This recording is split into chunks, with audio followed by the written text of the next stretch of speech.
Hello, everyone. Welcome to the Leikjarinn podcast, episode 3. It's been probably a year since I did the last podcast episode, which was this. Who was my guest? Russ Lyman was my guest. Russ was on the show also 4 years ago, where I did a couple of podcasts then, but those podcasts were only on Twitch. I didn't put them on YouTube. I didn't put them on Facebook. Nowhere. It was just like specific to Twitch, which was a little bit of a fail because I should have recorded all of that stuff because we had some nice topics about things. But anywho's, I am kind of re-uploading or reloading my podcast. I'm not saying I'm going to be doing a podcast every week, but I have at least 4 guests line up, and one of those guests is here. So it's the first guest of my first lineup, and that is Matt Chalik. How are you, man? Well, hello, Lake. How are you, my boy? I'm good. I'm good. And Good to see you again, man. we actually, this is not just some guy I just texted like, "Hey, you wanna be on a podcast?" We have known each other for years, Years. and we can tell you how all that went down, and it has all to do with Cinemassacre and a little bit of an attachment to not Nintendo Entertainment System, but the Japanese version of Famicom, Rob Robot. A little bit. And you have probably heard me say like, yeah, the Matt voice actor for Rob Robot. I've said it a couple of times on my streams. This is Matt. I am that guy That's that the does the thing. that's the guy. We might. So yeah, we have 3 topics. I asked my girlfriend to give me the third one. She said hot dogs, and I was like, yeah, I mean, me and Matt, we can talk about anything. Hot Pretty dogs might much. be tricky, but then we were like, what about chili dogs? And then from What that, about Sonic what and about Chili Dog? Sonic? So that is one of the topics. Sonic, we got Back to the Future as a topic. Um, AVGN, Cinemassacre as a topic. Do you have like an extra topic you want to add, or? I want to ask you a question right off the bat. Have you Yes. played through Cronelas Mansion yet? I haven't because I want to dedicate it to a charity stream. And Oh, that'll be great. I think when I do this charity stream, I would like, well, I was going to ask you later on to get like a little bit of a sound, like 2 or 3 sound bites from you, like clips, because I will be live and it might be a hassle to like get you on at some specific points in the stream. It's totally possible, but you guys don't know what happened just now. Right before the stream, we were like making a new overlay. We had to test the mics. I was trying to put my camera where it is, so you can imagine how this could go down in the middle of a charity stream. Us trying to even call each other. So maybe voice clips would be better because I wanted Matt to be a part of the charity stream because time Thank you. differences, but like the voice clip could be you sending in some info about the game, like how was it to voice act this guy and how did you initially find about this whole thing, and you can even talk about it here.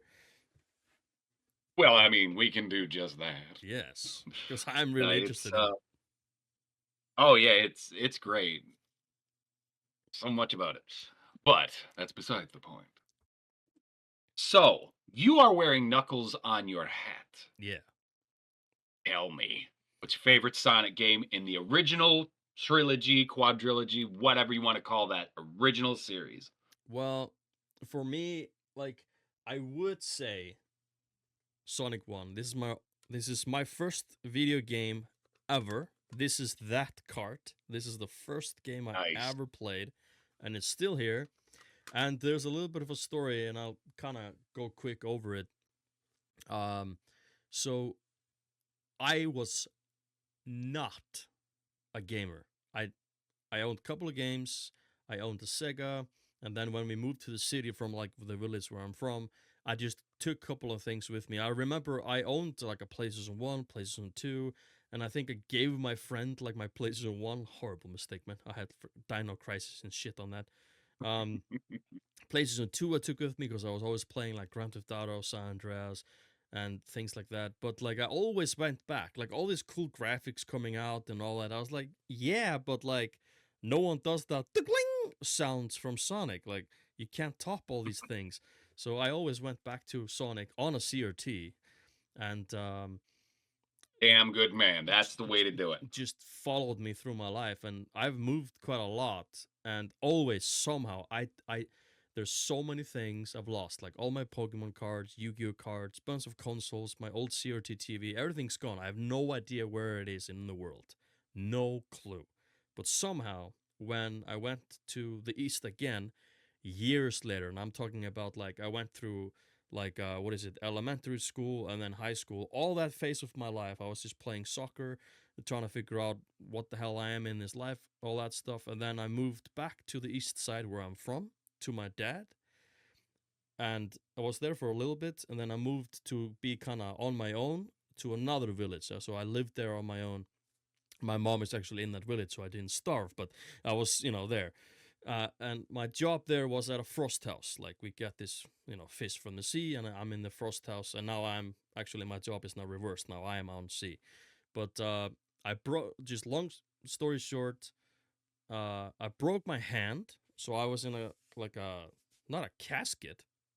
I was in a I broke Casket, you'd be I devastated. broke my hand and died. No, I was in a what is it called? A cast? A cast, I guess. Cast. A A cast, cast. not a casket. And yeah, I broke my hand, so I went back to my dad and I played a bunch of Hearthstone because there's like a card game. I could only use the mouse. So and point and click games. And so I went in my dad's like closet to find my like I remember I owned like there was like a Game Boy Color, and I remember it was in like this blue bag, this big blue bag. I was like, yeah, my Game Boy is there, and maybe some stuff, from when I was little. And in that damn bag was my Sega Mega Drive, which is in the shelf.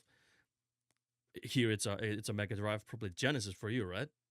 You had a That's right. Genesis, yeah. So Sega did. so this game was in that bag, my original card for Sonic, but I only had one controller, the console itself, and the cartridge, but nothing else. I couldn't attach it to the wall, to the TV, nothing. And that made me start to figure out how can I get old stuff today.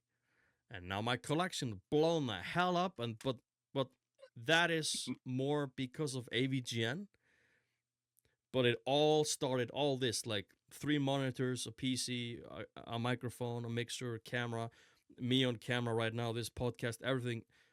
Nothing would have happened if I didn't check into that blue bag and found Sonic. Like it's more a part of me than I can like even think about. This small little cartridge. So how about you? Oh, I forgot to answer your question. My favorite one is actually Sonic 2. But that is only because I was able to play with my brother, so it's more fond memories. The music and everything on all the games are great, but the music in 3 I find is better, but there are some things in 2 that I am just maybe more fond of. So I guess I would have Right. to say number 2. I have it here also for people watching. Yeah, 2 is incredible. Chemical Plant Zone is my happy place, man. The Mm. the music for that alone, it's just Ah, I put that on repeat and just drive with it. It's fantastic because I just drive the with video the games look all the and time. feel of it all. Oh, yeah. But I have to say that, I mean, it's the easy choice, but Sonic 3 and Knuckles, that's just fantastic. Just Mm. that combination and everything they did with it. It should have been like a milestone that kept on going, but instead they went, "And we're done." Yeah. But I guess it was just the changing of the tide for the systems at that time, so what can you do? And I remember, like, well, not me, everyone in the world, but I remember me specifically seeing the trailer for Sonic 4. I'm not talking about the actual one, which is Sonic Mania, I would say, but I'm talking about Sonic 4, like the Oh, I know what you mean, horrible Sonic 4. mobile, laggy, unbelievably no passion behind it, nothing. And I'm looking at all Nope. these documentaries that I've watched, from Gaming Historian to Stray Fox, and all these people talking about Sonic 1, 2, and 3 and the making of, and this power team. And the struggles also between the Americans and the Japanese working together and everything. But somehow they just pumped all this stuff out, the artist, the sound, figuring out the sound chip, because there's a bunch of stuff from the Sonic games that we have to thank for sound chips today.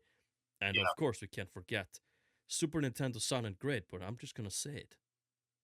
Sega Genesis Mega Drive is the rock and roll of 8-bit, 16-bit. Oh, absolutely. I And I agree said with you. 8-bit also because people forget about the Master System, which I have also. There's an 8-bit That Sonic was one game. I did not grow up with, actually. I know what you're talking about, but I never had the Master System. It didn't catch on in the States. It Wow. was Nintendo. Yeah, it was really just Nintendo, and then, went right into Sega Genesis and Super Nintendo era. Most of us Mm. missed, Yeah, Master System. There's plenty of people that love it, don't get me wrong, but the rivalry to me, it here was, was that in Iceland at least, was it was. I mean, there wasn't a big rivalry necessarily in Iceland. Like I owned an competition. NES and my friend owned a Master System, and then I got like a Super Nintendo. That my brother Mhm, actually owned the Super Nintendo. Then I got my own Genesis mhm. Mega Drive.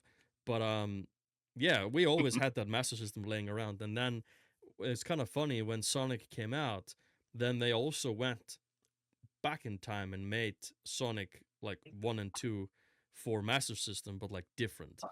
But I love Yeah. those games. And there's actually in the collection for it's in the collection for Sonic Origins. They gave us No, they gave us the Game Gear games. I own a couple of Game Gear games actually, like the Sonic Game Gear games, Sonic Drift, Yeah. and all that stuff. But yeah, the I never played I any. like eight I bit played Sonic. very little Game Gear in my life, so Oh, Game Gear, man, it it's big and bulky, but damn, the screen is nice. I'll have to see if I can put that on one of the other systems that aren't meant to play those things. Yeah, And in yeah, this new Sonic collection called Sonic Origins, touched by the heavenly hands and God and brain of, well, I think it's just headcanon. I don't think it's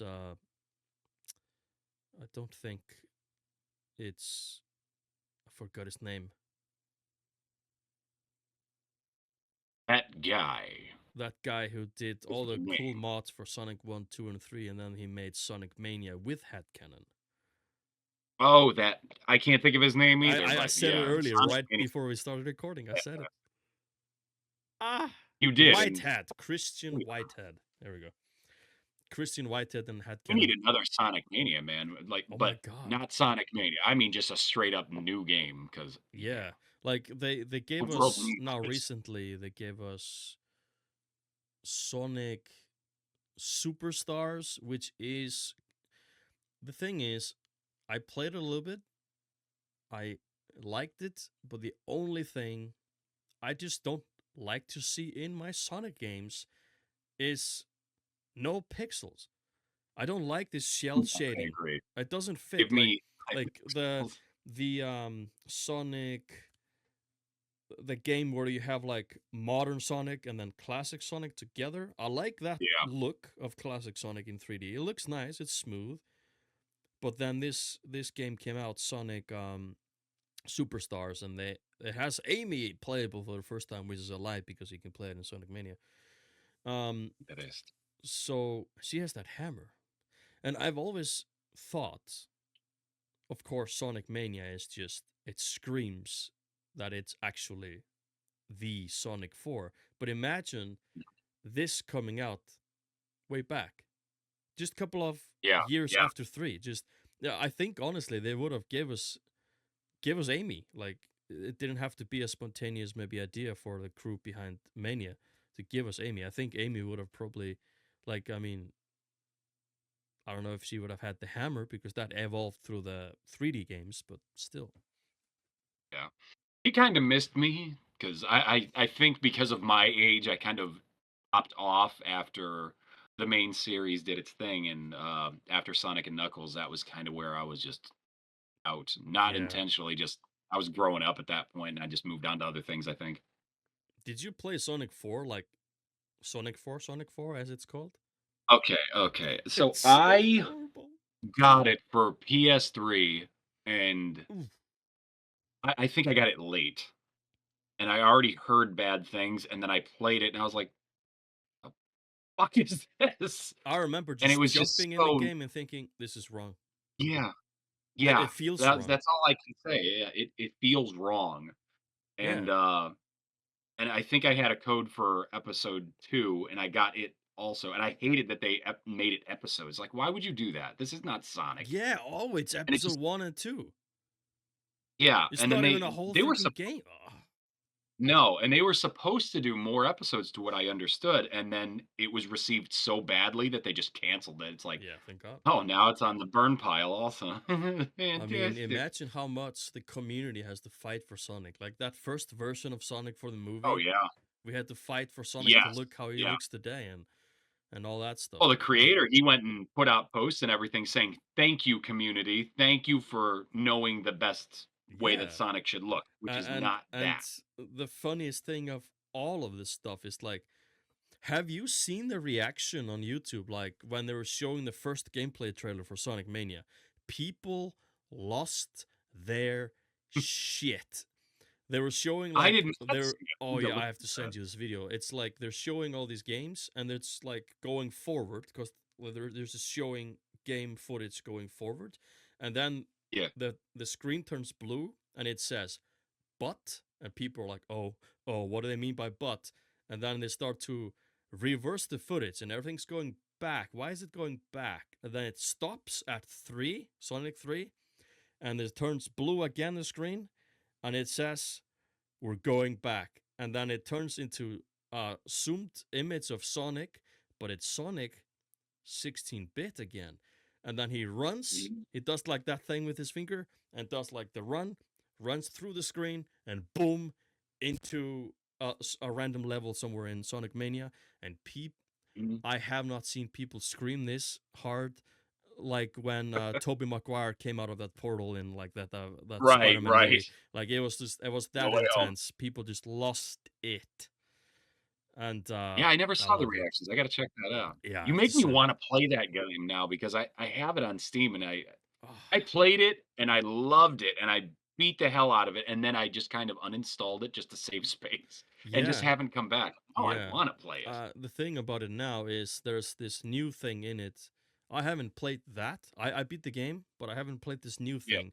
Like it's called Sonic Mania Plus, and they add these two new characters. Well, they're not new. They were in like an old Sonic game in yeah. Japan, which was only an arcade ball game. Like that ball, you have to use your hand on this ball to move. I've seen it. I've seen that. Those Yeah, yeah, yeah, characters the were in track that ball. game like one time, and just like. But what I would have loved to see, like these characters are really cool. This I forgot their names. Like one is yellow and is like a squirrel, I guess, that can fly like the You know what you're talking about. I can't remember his yeah, name for the and the life of me. other one is some type of maybe an armadillo. He can do like a ground pound and stuff like that. Those two characters are really cool. Don't get me wrong, but I remember Yeah. loving on PlayStation 2 Sonic Riders. It was like a hoverboard I know of Sonic it. Yeah, game. yeah. And there's one character that I loved so much, and he's like green. He's like a bird, kind of like a bird guy. He's green. I Yeah, always yeah. loved him because he was green. I was like, man, Sonic blue, and then Tails orange, and then Knuckles red, and then green. And that's the only reason why I loved that character. I don't even know what his name is, but he had the coolest board, I couldn't tell you. Yeah. and I would have loved to There seen there were a him in lot the of game. iterations that Yeah. I just missed out on because of I think I was I don't know, I remember there was Sonic Underground, the cartoon and all that, and I just Mm. assumed that they were pulled into the games and whatnot. I don't know any of the stuff. I was never that super fan, but in the '90s, man, Sonic was just He Amazing. was Everything. all these documentaries I watched. Like he was the Like first video Sonic. game character ever to get like that big balloon thing in that famous parade thing. Uh, yeah. Yeah, I know just what he you're talking about. blew up. And then there's actually an interesting thing about Sonic.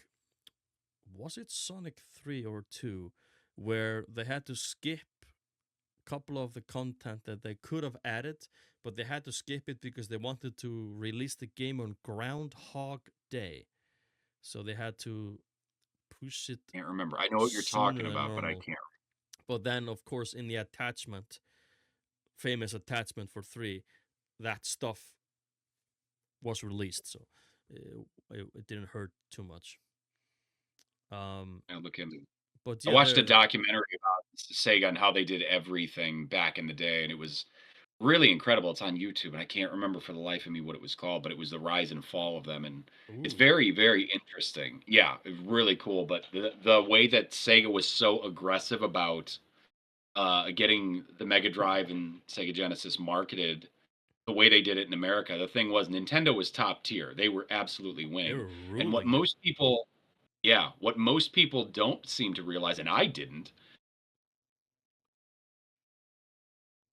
in the 16-bit era, everybody says Super Nintendo, and don't get me wrong, it's a great system, Yeah.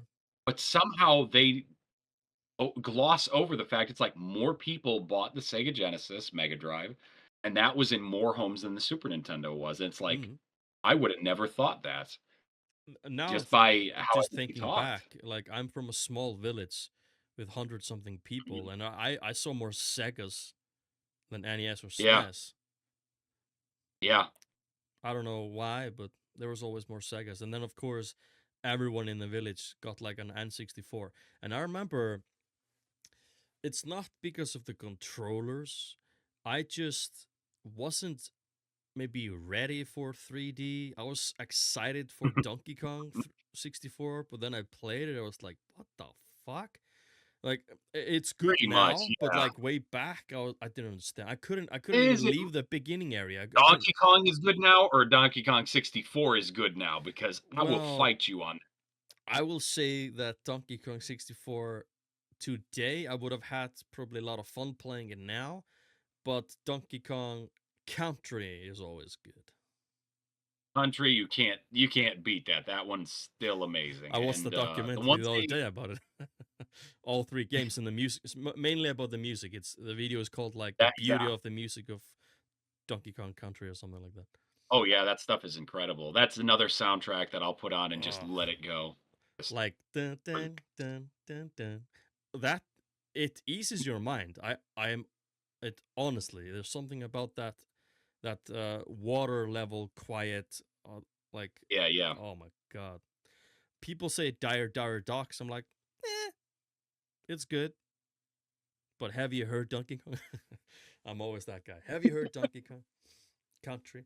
Yeah, I always related back to that. Like people, they like to give me a hard time. It's like, why do you listen to video game music? It's like, you don't get it. Music is music. It doesn't matter what instruments you're using. Yeah, Give me a and ball of string, the something that the makes beautiful noise thing with it. about the music from like the Sonic games or whatever it is, they were what do you say constrained. Like they were not able to just like for example, many of the tracks in Donkey Kong Country 1 and 2, well, I guess 3 also, but 1 and 2 are more famous for this. That there was a lot of things that the synthesizer thing could Mhm. not really do, but they were able to fake somehow some part of 16-bit and 8-bit like what do you call this music overall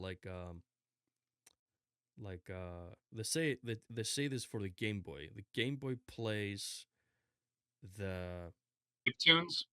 chip tunes, yeah. For Yeah.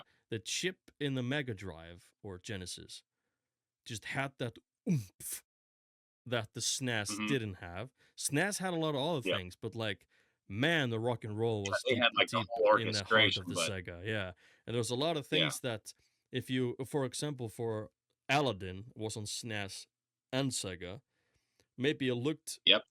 well. People say it looks better on Super Nintendo, but I love how it looks on Genesis, but the There are sound on certain games that Genesis, were oh yeah, there were certain games that were absolutely made specific for Sega, that worked and, did Comic not work Zone, for Super Nintendo.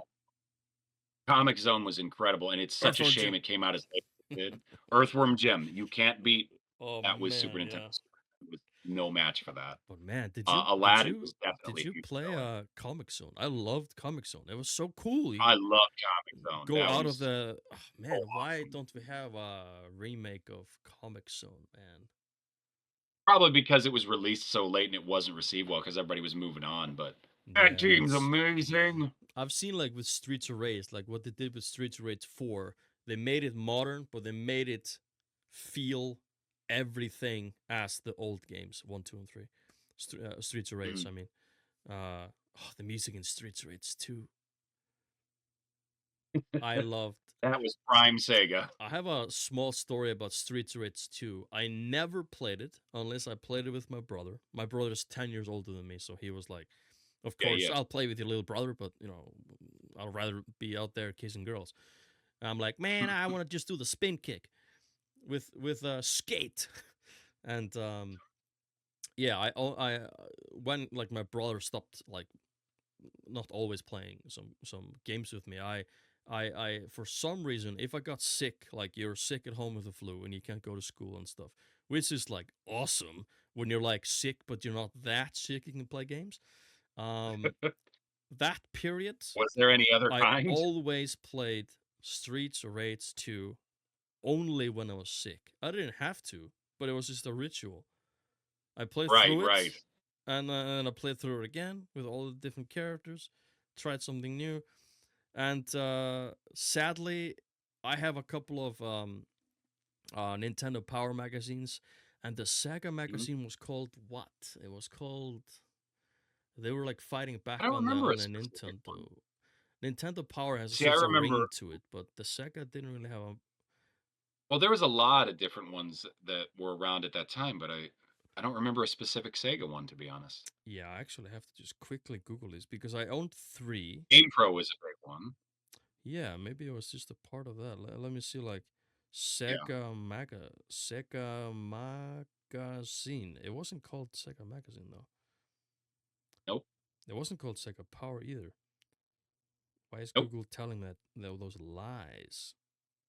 Oh, maybe it just Likes to was make called stuff. Sega Magazine. Yeah, that could I be. don't ever remember seeing one of those ever. That could be. But you bring up a good point I wanna ask you about. Did you follow through with the Beats of Rage and the community that went with that? Because they've made some incredible stuff based on the Streets of Rage engine. Was this I don't know if it's Streets of Rage engine, but Oh Beats of Rage, you know what that is? no, what's that? Get away from me. We need to fix this. We need to Tell me. sit on Send me links. okay, so I'm trying to think when it was, but, let's say around, I don't know, 2008 or something, I was when I became aware of it. Hmm.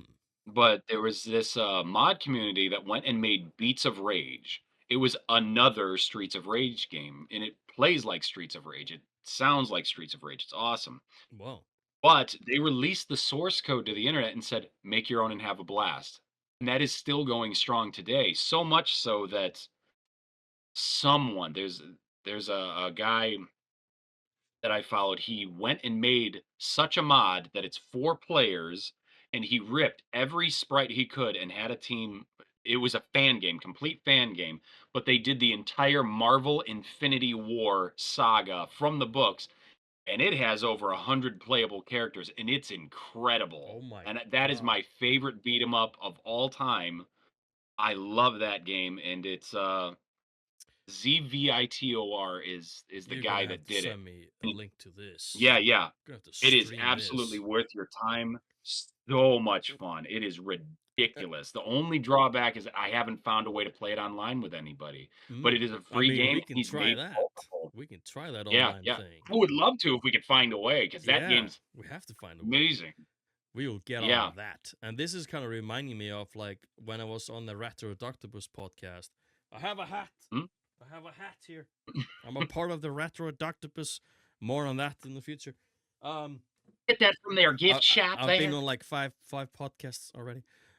So we were talking about Mop that always awesome brand new game by Arcade Crew and no wait, Arcade Crew and Tribute Games. They made the Teenage Mutant Ninja Turtles Shredder's Revenge, and it's like that the game's old amazing. Sega and Super Nintendo game Turtles in Time. It's kind of like that, and well, Sega had the heist game, Stone Heist. No, It was Hyperstone Heist, and Hyperstone Heist.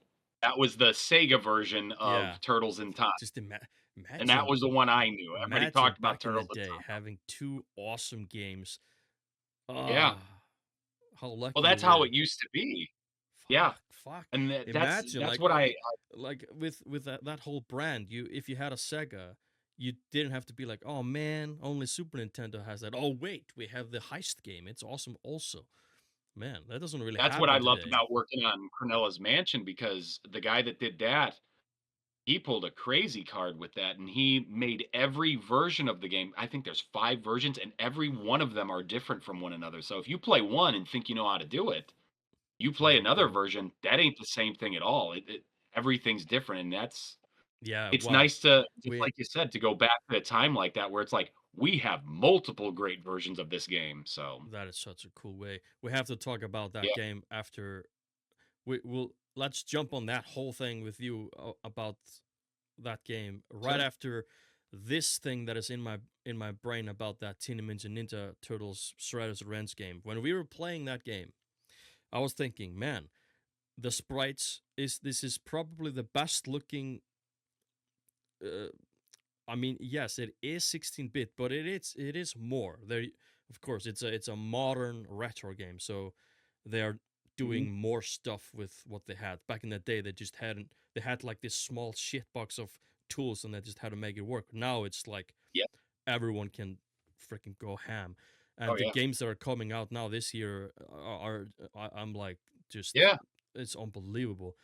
But Everybody's doing it now. It's like, we were okay. talking about like, man, imagine if the crew, not someone else, but the crew behind this game, this Teenage Mutant Ninja Turtles Shredder's Revenge game, what if they would make an X-Men game with the old 95, was it 94 or 95? 94?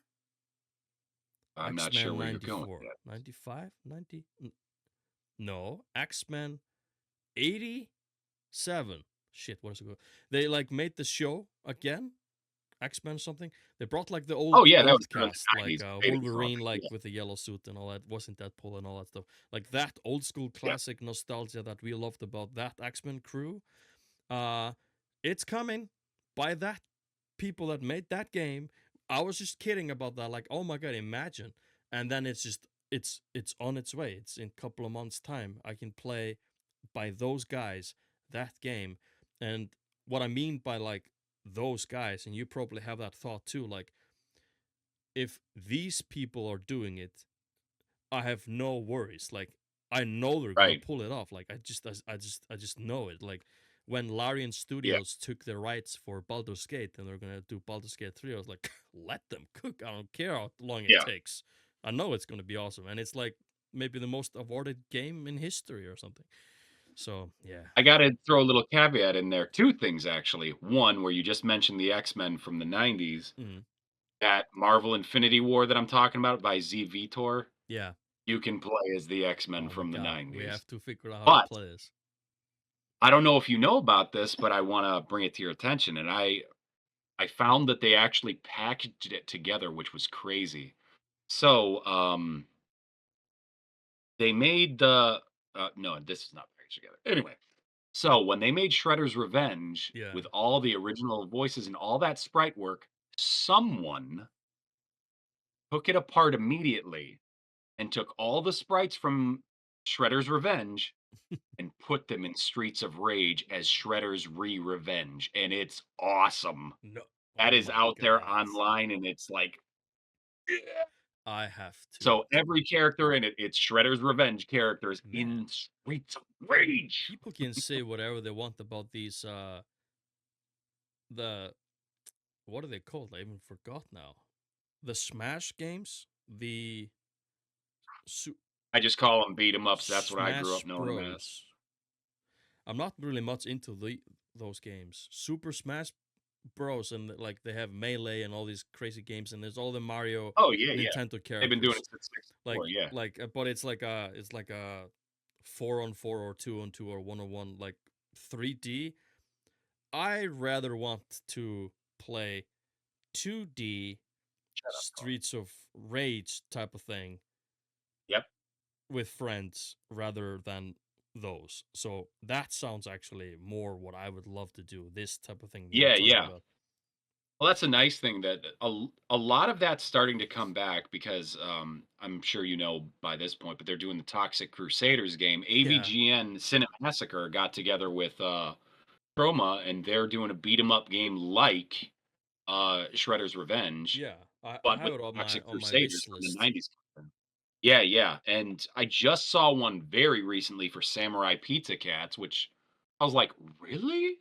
Oh yeah, actually I saw that Okay. trailer. Yeah. And Yeah, I it was so it was crazy though. hand It drawn. looks like it was that's what I thought it was. It's like, wait, this is gameplay. So that kind of shocked me. But Hmm. I mean, it's I I feel like love I that it's saw an becoming a article food about it. subgenre It was nowadays. hand drawn like the show. They wanted to go Mhm. all in. Yeah. I have to play that. That's the thing. It's ironic to me that so many games, movies, whatever, everything is looking backwards. They're not about making things and evolving it. It's just like, maybe we should go and do the stuff that used to Yeah. work. Did you see the new Like, thank Ninja you. Gaiden game coming? They're going I back to did see it, 2D. but yeah, I don't know what to think just yet I on don't know that these one. characters though, but maybe they're just brand new. Right, right. Yeah, I'm not sure. I loved Ninja Gaiden back in the day. The first one, that one was so my game. Never beat it, I have like never beaten most. it, but I've gotten like quite far. But the Yeah, thing about tough Ninja deals, Gaiden, man. like they made the guys that made Sea of Stars, which is like the essence of Chrono Trigger. Before that game, they Mm. made the Messenger, which is like the essence of the Ninja Gaiden Yeah, games, yeah, yeah. and they are cooking something else, which Have that on they my have list too. said is it's not Sea of Stars 2 or anything. I know there's this big DLC coming out soon, but they're cooking something else, and I wonder these guys are just that way. I feel like they're cooking like a beat 'em up because they would do a beat 'em I up hope so. unbelievably. I think, Yeah. No, but it's nice that it's coming back and that it's become such a thing, yeah, and that we're actually getting these new games of that's ugh. So, you do too that's much what I love voices, about Matt. Steam. Well, just a little bit. Anyway, that's kinda the thing about consoles, like, because I'm 42 right now, Yeah. and the thing is, gaming, I think I had my place, Mm. and I was happy in my games the way I knew them, and the Yeah. more they continued to advance was the more that I started to come out of it, I guess. Mm. So to see all these people that are like, "You know, all that old good stuff was really good. We should make more good stuff of that old good thing." Yeah, I feel like And that's I'm what they did when the Sonic movies were coming out and they were blowing up. They released Uh-huh. this package like Sonic Origins.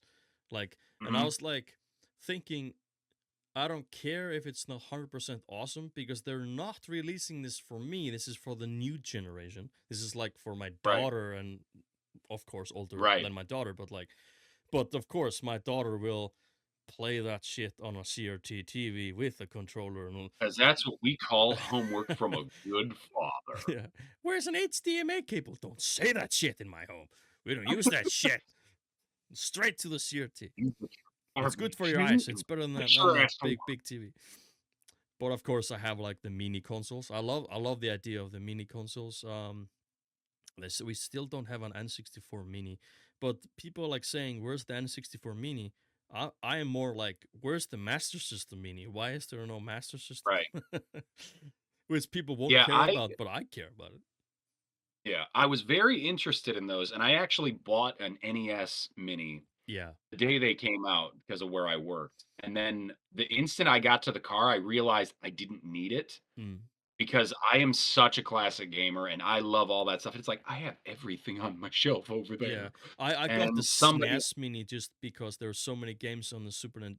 There is that fact on NES, but there's so many Super Nintendo games. Like if I would have, like, I have it down. Wow, I have everything around me. How convenient. I have like Chrono Trigger, not in a box Yep. or anything, but fucking cost, this Uh-huh. fucking cost me something. I'll never tell my girlfriend how much, Yeah. but I'm yeah. very curious as to how much. You'll have to tell me And that then later I, because I, I I know gave I I gave guess. that Super Nintendo to my other collector friend who owns basically everything. You can ask him like, "Do you own it?" If he says no, that means he just ordered it and it's on its way. But he owns basically everything. He's a big collector of the Famicom, which I love, like the Japanese Yeah. NES. He owns like the old um, Wild Gunman gun, like the original from Japan. Like it's actually looks like that revolver. We got like Yep. freaking Duck Hunt and shit. Um, Mhm. Master System actually got a really cool black, awesome looking I seen it. futuristic Yeah, gun. it It's almost looks super like one of cool. them Tesla Cybertrucks, which is Yeah, weird that's thinking kind of cool. about it. But Yeah. yeah, the I got the Super Nintendo. I gave it to him.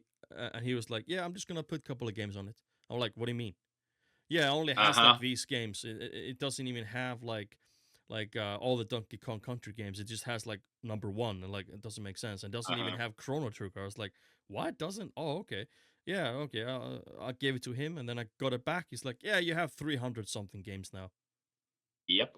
Well, I know a thing or two about that.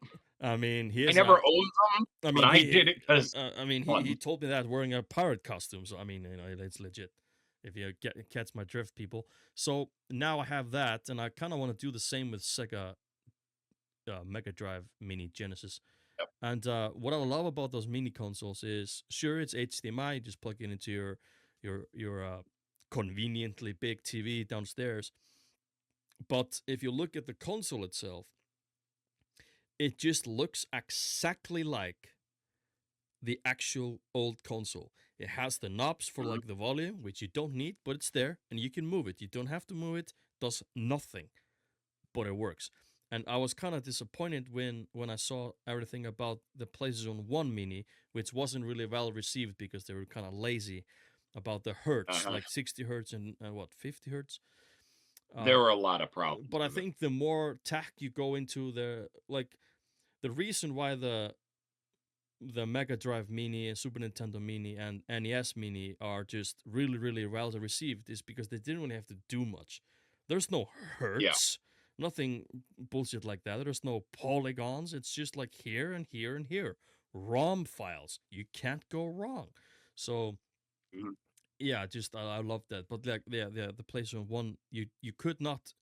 This is the only thing they had to do because the controller looked exactly how it is, everything looked exactly how it is, but you could not allow us to click on the top and make it open, even though it doesn't do anything. I want that. You can't release a PlayStation 1 or 2 mini without allowing us to open up the door. Get that shit away. I won't buy it. Okay, maybe PlayStation 2 I mini. hear you. I might, but I own all that stuff. So it's kind of weird for me being a collector of physical media. Like when Mhm. this mini stuff comes out, all I have in my brain is like, yeah, if I go to a summer house, I can bring that with me instead of Mhm. three briefcases of games and consoles Right. and a big tube TV also. And my girlfriend was like, "Why are you taking that big ass tube TV? You don't understand. These games were made for this TV. This TV. Here, take this duck hunt gun. Try to shoot the ducks on this TV." Like I'm trying to explain this. She looks at you like you're crazy. Like I have to take this big massive tube TV. No, I actually have like a small one that I take with me. Yeah. Now, the older I got, NES will always be my happy place, and Yeah. I think it's a lot of nostalgia, and it reminds me of my childhood and all that. But I ended up, having to face the facts that you can't just bring around a CRT everywhere and, Mm. a big collection of games. So I started getting the carts, the multi-carts that are just loaded. I mean, you have an entire library on one cart, and I got the AVS, which is amazing, and playing that on any flat screen smart TV, whatever the hell you wanna use, it looks amazing, and it actually looks better than the Nintendo did, which is shocking because, it was designed for Yeah. otherwise, but the AVS was absolutely worth it, and I love that thing so much, but yeah, that is the way to go, and, It's kind of now uh with everything that's going on with everybody that just makes anything anymore, yeah. it's a wonderful time for me, the old gamer, to to find all these different communities that are continuing to make new NES Oh, I games, love that. and I'm so on top of them, and I'm always looking for the new ones. And not to keep plugging it, but Cronelas Mansion being one of them. But most That's a recently, I nice got segue right into that topic. yeah, Let's talk right, about that. I want to know everything. Like right. I want to know like just We'll get there. the We'll get there. freaking beginning and how you recorded the voices and did you have to like do something with because I love everything behind the scenes of making a game. Like did you have to Yeah. s- like man, yeah, you can go wild on that as long as you want. I want to know everything about that stuff because it's just gonna Oh, we make don't it need to know. more special when I finally play it and all the versions, I Well, guess. first, I'm gonna go back there because to finish my thoughts, Yes. the last games that I got were The Meeting and Garbage Pail Kids for NES. Ah. And Garbage Pails was licensed, but those are interesting. I just got those around Christmas. I don't know if you played them yet, but they're very In interesting. Iceland, we did not get, and I swear to you, we did not get one anything commercial, nothing about the garbage pail kids. I had no clue. My friend Ross I'm not Lyman surprised introduced by me that. to this whole thing. He was explaining this phenomenon about that. But what we got similar to that stuff was the Draco. I'm not sure if you know even what that is. It was like these No. little dudes called Draco, and you would collect all these heads, and all of them they kind of looked like teeth, have these different shapes. That to us was what garbage pail kids and all these little, the collection pads and all that stuff Mhm. was to us. So Yeah, yeah. no idea about this garbage pail stuff. I was like, what the hell Yeah, is that's this fair. even? Makes Like, no it idea. was an American phenomenon as far as I know only. So that makes sense. Yeah. But no, going on to Cronella's Mansion, as you put it, I heard about it. I don't remember where I heard about it, but I pretty much I heard that the story for the guy that did Mario's voice for from N64 all the way up. Mm. I had the way I understood his story was that he found out about the casting for it, that they were going to start doing auditions. He went to the place, broke in, so to speak, and then he said, "I want to do Mario. I got this part. I could totally do it." Blah blah blah blah blah. He said, "All right, start talking," and then he just went on forever. That's how I'd heard it forever. So when I found out about Cronella's Mansion, I pretty much did the same thing, Yeah. only to find the guy that does Mario did not do that. Like, oh Oh. well, I guess it's mine now. But so I contacted the creator, and it was early enough, thankfully. And I just told him, I want to do the voices in this. I am connected to voice acting people. We would love to do this game. I understand it's like Maniac Mansion. I love point and click. It's my thing. Please consider me. And I sent them my credentials, and kind of the rest is history from there. But yeah, I guess we it's can go in a small segue there, like talking about sending. I think we have to do this before we go further because this is kind of important.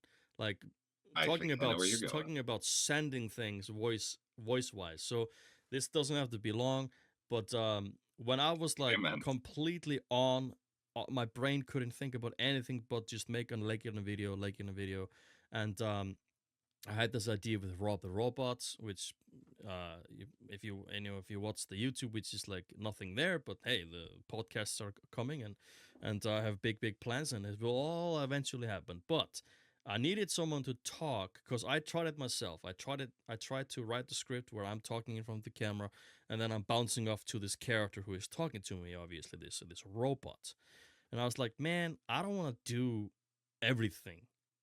Sure, I can have creative freedom and control everything, but I rather want to have someone voicing this guy that I can also talk to while I'm writing a script or something, or bounce off ideas, and like not me writing words into your mouth. For example, like I want to ask the voice, what would Rob say to me saying this? So I'd rather have it free like that because I am not the voice actor. You're the voice actor, and yeah, I'm an admin on the Cinemassacre Facebook site, which happened quite strangely. I just became admin a couple of weeks after I sent you after I requested a voice, and I was like, Yeah, yeah, you put up a people, post saying, yeah, "Anybody wanna do the voice of Rob?" I was like, yeah. "Yes, I do." What did I send a video or was it a post? Maybe as a post. It was a post. It was just a word post. Yeah, So it was maybe a just I picture of Rob or something. remember it being like a pink screen or whatever, and then it just said, "Does anybody wanna do a Okay, voice wow. for?" Man, I was lazy. I had like a Yes. wallpaper.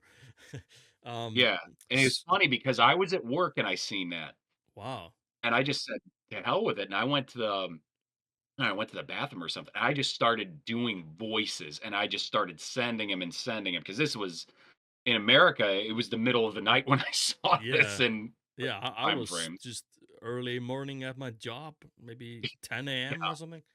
And it's quite yeah, crazy how this all happened because, like, imagine if this would have not happened, we would not be talking this. You would not be a guest here, and we would have not Matt maybe.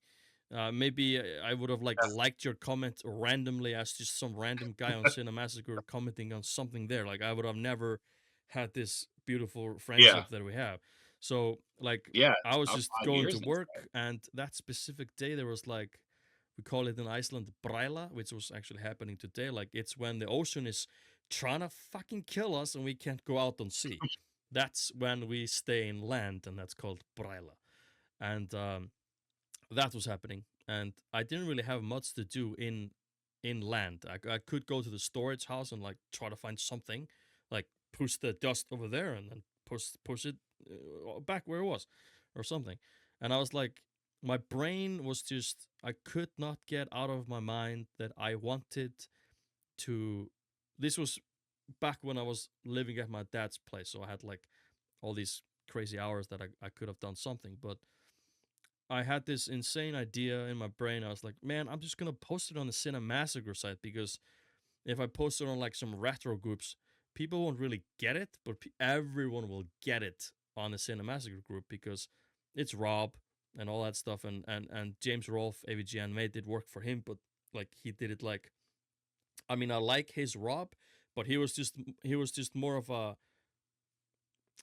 like push to talk type of robot Kinda thing, robot. yeah. I wanted to have personality and funny and maybe a little bit crazy. And of course, this plot we have that we can like build on endlessly. Like why did Pretty why much. did Rob send himself to Leikjarinn, and why doesn't Leikjarinn notice that there was an Amazon or something sending? Why is it not anywhere in the bank account for as a receipt? All that stuff.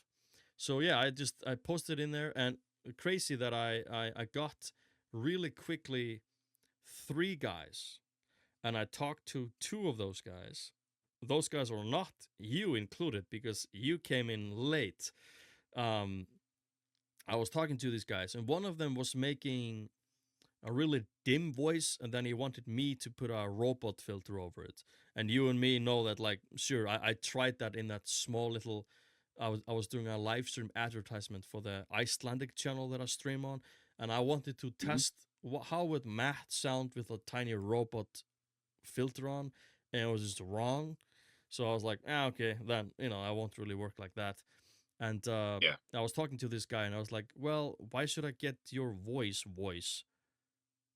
Rob does many voices. He's like a Jim Carrey type of guy. Like he like does like when you send me a voice file, I can just imagine you like I talk with my hands.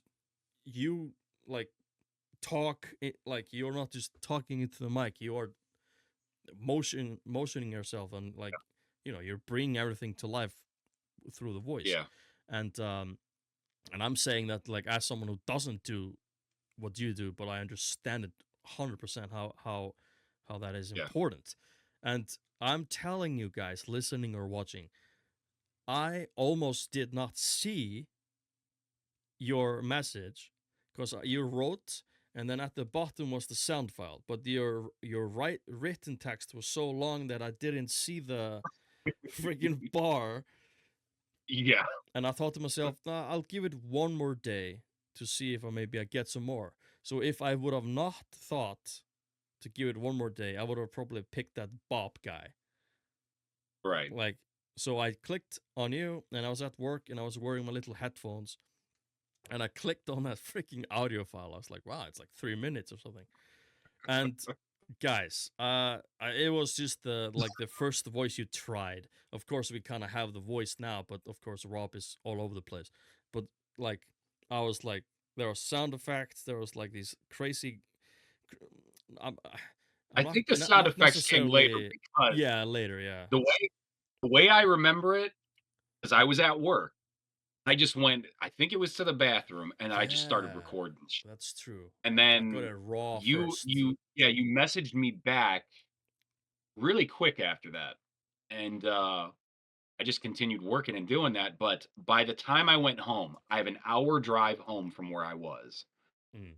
and you kept sending me little things, and I'm driving on the interstate just listening to what you're saying, and I'm just driving along going, "Hey, how's it going, man?" And just going down the list of however many crazy voices, and I remember halfway on the way home, you said, "Okay, you haven't got the job yet, but I'm thinking about it, and you sound really good." When I pulled up in front of my house and the ride was done, you said, "Okay, you've got the job." I was like, "Yes." Yeah, I mean, And maybe I was like trying to hype it up, but I like yeah, that first freaking audio recording. I was like, yeah, I mean, you're yeah, in, you're but what hired. happened in the weeks to follow was I ended up sending you just a plethora of different voices because Yeah. we had no idea what it should be, and I cut them all together, and there's a reason this is going where it is. But I ended up cutting so many different little voice clips together, and, I was just getting into voice acting to try and make it a profession. Mm, So, ironically, because I didn't have much money and voice acting costs a lot, yes. I didn't have money to make a professional demo. So, it was advised to me, "Why don't you take the voices that you did for Lake Yeah. and then just put them together and say that's your animation demo for now?" And I went, "Okay." And if nobody asked, I wasn't gonna say anything, and that's exactly what happened. If you have to break in, you have to do it, make it sound professional, but don't tell anybody. And then when you have the money, then you do a professional demo because I Yeah. had to. But it worked, and it actually made a huge difference for me to have this interaction and make this friendship and Yeah. use the stuff I sent you It's so as an fun. animation demo at the time. So that was my start.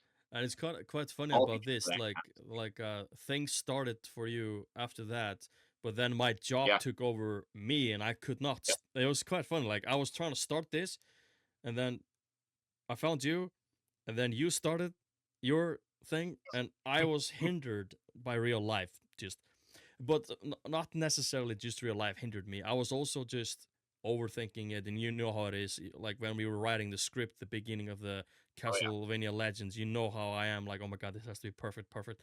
But then like, I was just thinking this today. I was listening to this 2 hour long. I had to listen to it because I was cleaning the boat, but it's a video about a guy who was so passionate about Sonic 3, and his mic. I don't know what it is with me and sound, but like his mic was not as smooth as this one, even though I haven't really done too much with this mic. But I was like, man, he must have just like woken up, had some breakfast, milk, chocolate, whatever it is, sit down, and he probably just recorded the whole voiceover just in like one sitting and then fixed things that he wanted to be a little bit Mhm. better. And then maybe like a week after that, he started to sit down and splice it all together with because it's basically just a voiceover. He's almost never on screen. There's a couple of like Mhm. nostalgic moment that he really wants to get into, and he wants to show how much it means to him, and that's when he goes on screen. So that made Yeah. me think like, yeah, that is basically what they all do. It's just some actually do this in one sitting. Some people maybe do it in 2 3 days. I know Game Dave, which is like my favorite YouTuber. He does this in just one sitting, and he told me that it's really smart to just do it with the camera on, and all the on camera, off camera stuff that you have in the script is on camera stuff. It's just you looking at the camera and acting out the things. And if there's facial expressions or whatever, or holding stuff, you know that part. But like the voiceover part is also being recorded on screen. And people might think that's wasting film, but this is not 10. I'm not wasting Right, film. right. This is just like I have insane amount of gigabytes on this hard drive. I'm Mhm. not wasting any. I can just delete it, and that's because I can just put the whole thing as it is in the editing, and then I just Mhm. splice out all the on-camera stuff, and then I just know exactly Yeah, where the gaps are yeah, for the showing on screen B-roll and C-roll and A-roll and all that stuff. And when he yeah. said that, I was like, man, that is making a lot of sense. But and I said this in my first podcast episode, which was just me, myself, and I. I explained like, of course, there's a lot of things about like why didn't I do a Leikjarinn episode way back then? Well, I didn't have this camera. I didn't Well, have I'm not gonna make an episode with this mic, but I have another mic. Like I didn't necessarily need the equipment back then, but I was also at my dad's place. I can't be in my room dressed as Knuckles doing a skit, and then he walks in, maybe not wearing a lot of clothes. You know, it's middle of the night, and like it's really hard to like all these things. I was just and sure I can maybe wear a Knuckles costume now, do a skit for our video, and my girlfriend walks in, and she's like, "Yeah, he's a nerd, understandable." So, you got in your head, boy. so yeah, I was like in my own head, yes, and all that stuff. But I did stream. I guess streaming was the whole thing, and now I'm thinking Mhm. to stream less and just use the stream time to just sit down and just finish that Castlevania Legends thing and all that. See, that's the thing. Nice segue as well. Yeah, But we're both artists, and I think it would be a good time to start yeah, doing more of your art. yeah. Instead of sketching, we can say it No, like there's that. nothing wrong with that, but I wanna see your videos. That's the best way I can put it, Yeah. Uh, and I, I I would I love always I to see always you look back at succeed. that I've old always hoped video I for put it. on Facebook. I Mhm. ran into the forest, and I swear to God, this is not a lie. I had my old camera, which was decent. I I remember. ran into the forest. I did a small little advertisement for Twitch about I was gonna play Rob the Robot game, which was emulated. You think I'm gonna stream freaking slow pace of Rob? It's gonna be an 8 hour stream just to go through the first level. It was an emulation, of course, but I I set Rob the Robot on a bench, and I did like the on camera me talking to the camera, and I had 8% left of my battery. So I had to do it quick, and I did it quick, and then I went home and I edited it quickly. I put it on, and people, the comment section, it's in Icelandic, actually on the Facebook group, but people are like, man, and they were saying, all of them were saying like, man, your video quality and all that has gone way up, and wow, this looks great. I'm like, what do you mean? It's a 5 minute long. It took me 5 minutes to make this live stream advertisement, but people are like, yeah, Almost like it's just that easy. yeah. But I think it was just this flow that I went into. Like, I just, I had to get it out. It was like taking a poop. I had to get out there. I just, it was this I mean, that that's one type of a thing. deal. And that was the same thing with another actually a live stream advertisement I did where I threw a little bit of a bit of you saying like, "Oh, I guess I have to shoot her." If you remember that bit you did for Rob, it's one of the long bits. It's like I do remember saying it. I don't remember it was like, that was "Oh, the final. oh, what do I do?" And then you do like another voice quickly like, "Ah, I guess you have to shoot her." And I just used that small bit in that small section because I was doing a live stream advertisement playing Dark Souls, but then I was like, Mm, I mean, I'm pretty good at the game, and then of course you come in like for a split second, like now you don't. Like I was imagining that you were said like, heh, that's what you think, but of course I didn't have that voice, so I put that yeah, random clip in there to. This was me testing like the bouncing between the characters in that live yeah, stream yeah. advertisement. I And remember when I recording that. released it, I was like, man, this looks like a scene just from the show. Like instead of on advertisements for a stream, I was like, this just looks like Uh-huh. the show. And I've many times I've thought that like why didn't I just make more content instead of going I've live? been asking you the Yeah. same question Yes. for 5 years, my Yes. boy. So yeah. You could so do it. It's happening now though.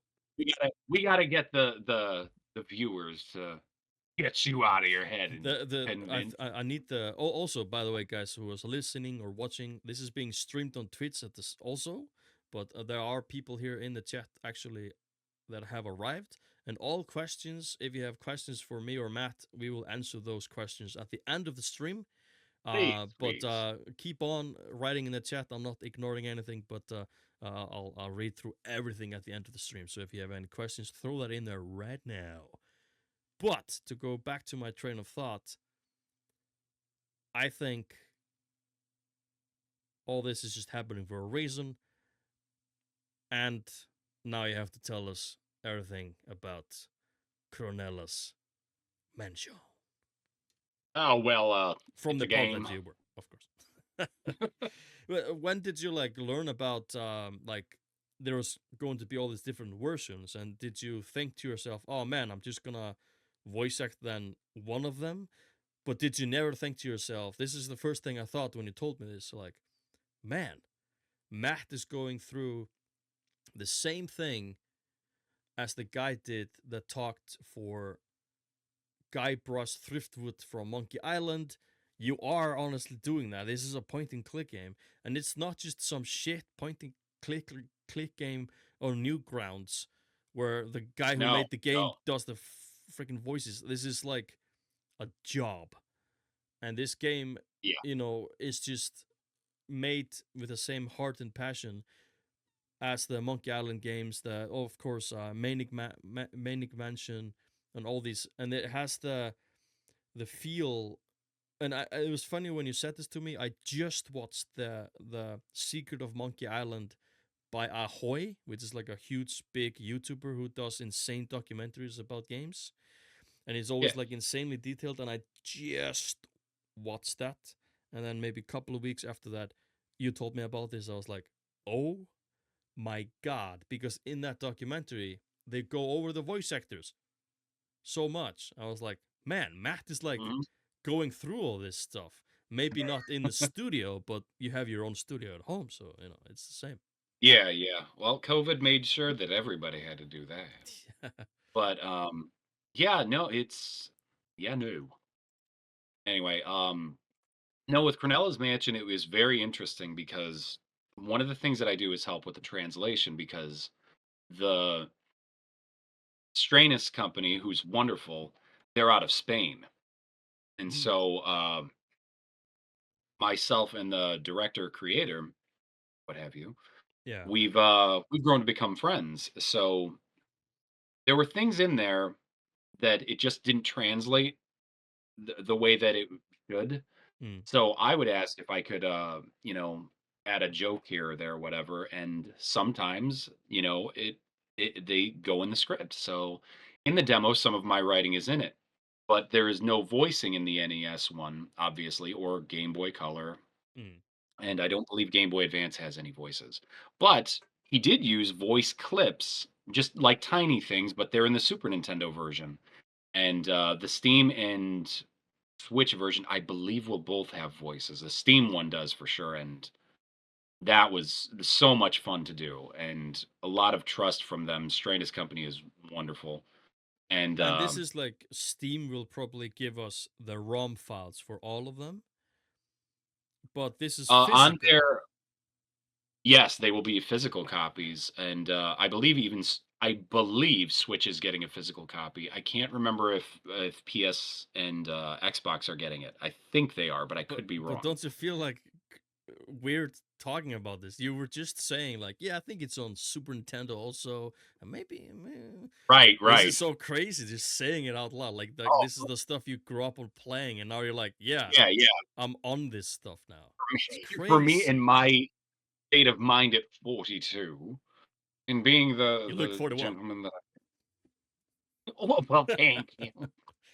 Uh, it really is cool, and it's a huge thing Yeah. to know that some of my writing and translation, what have you, Mm. is in an NES game and a Super NES and Game Boy Color and all that, whatever. Sega? But, yeah, not at this point. Well, That's been rolled one around. I day. don't know if that's gonna happen.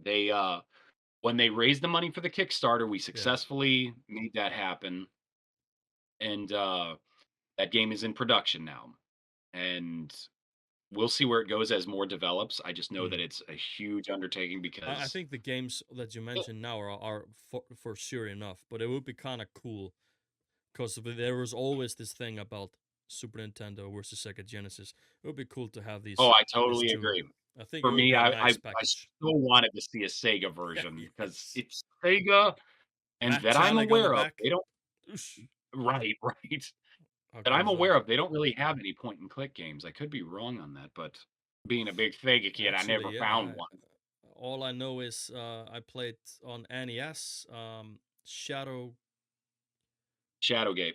Yep. There's Shadowgate. Shadowgate, Deja Vu, and what was the third one? I'm sure the Third chat's one going. was all right. Let's try to see if we can be before the chat.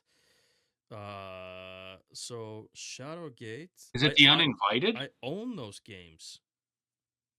It's in my shelf.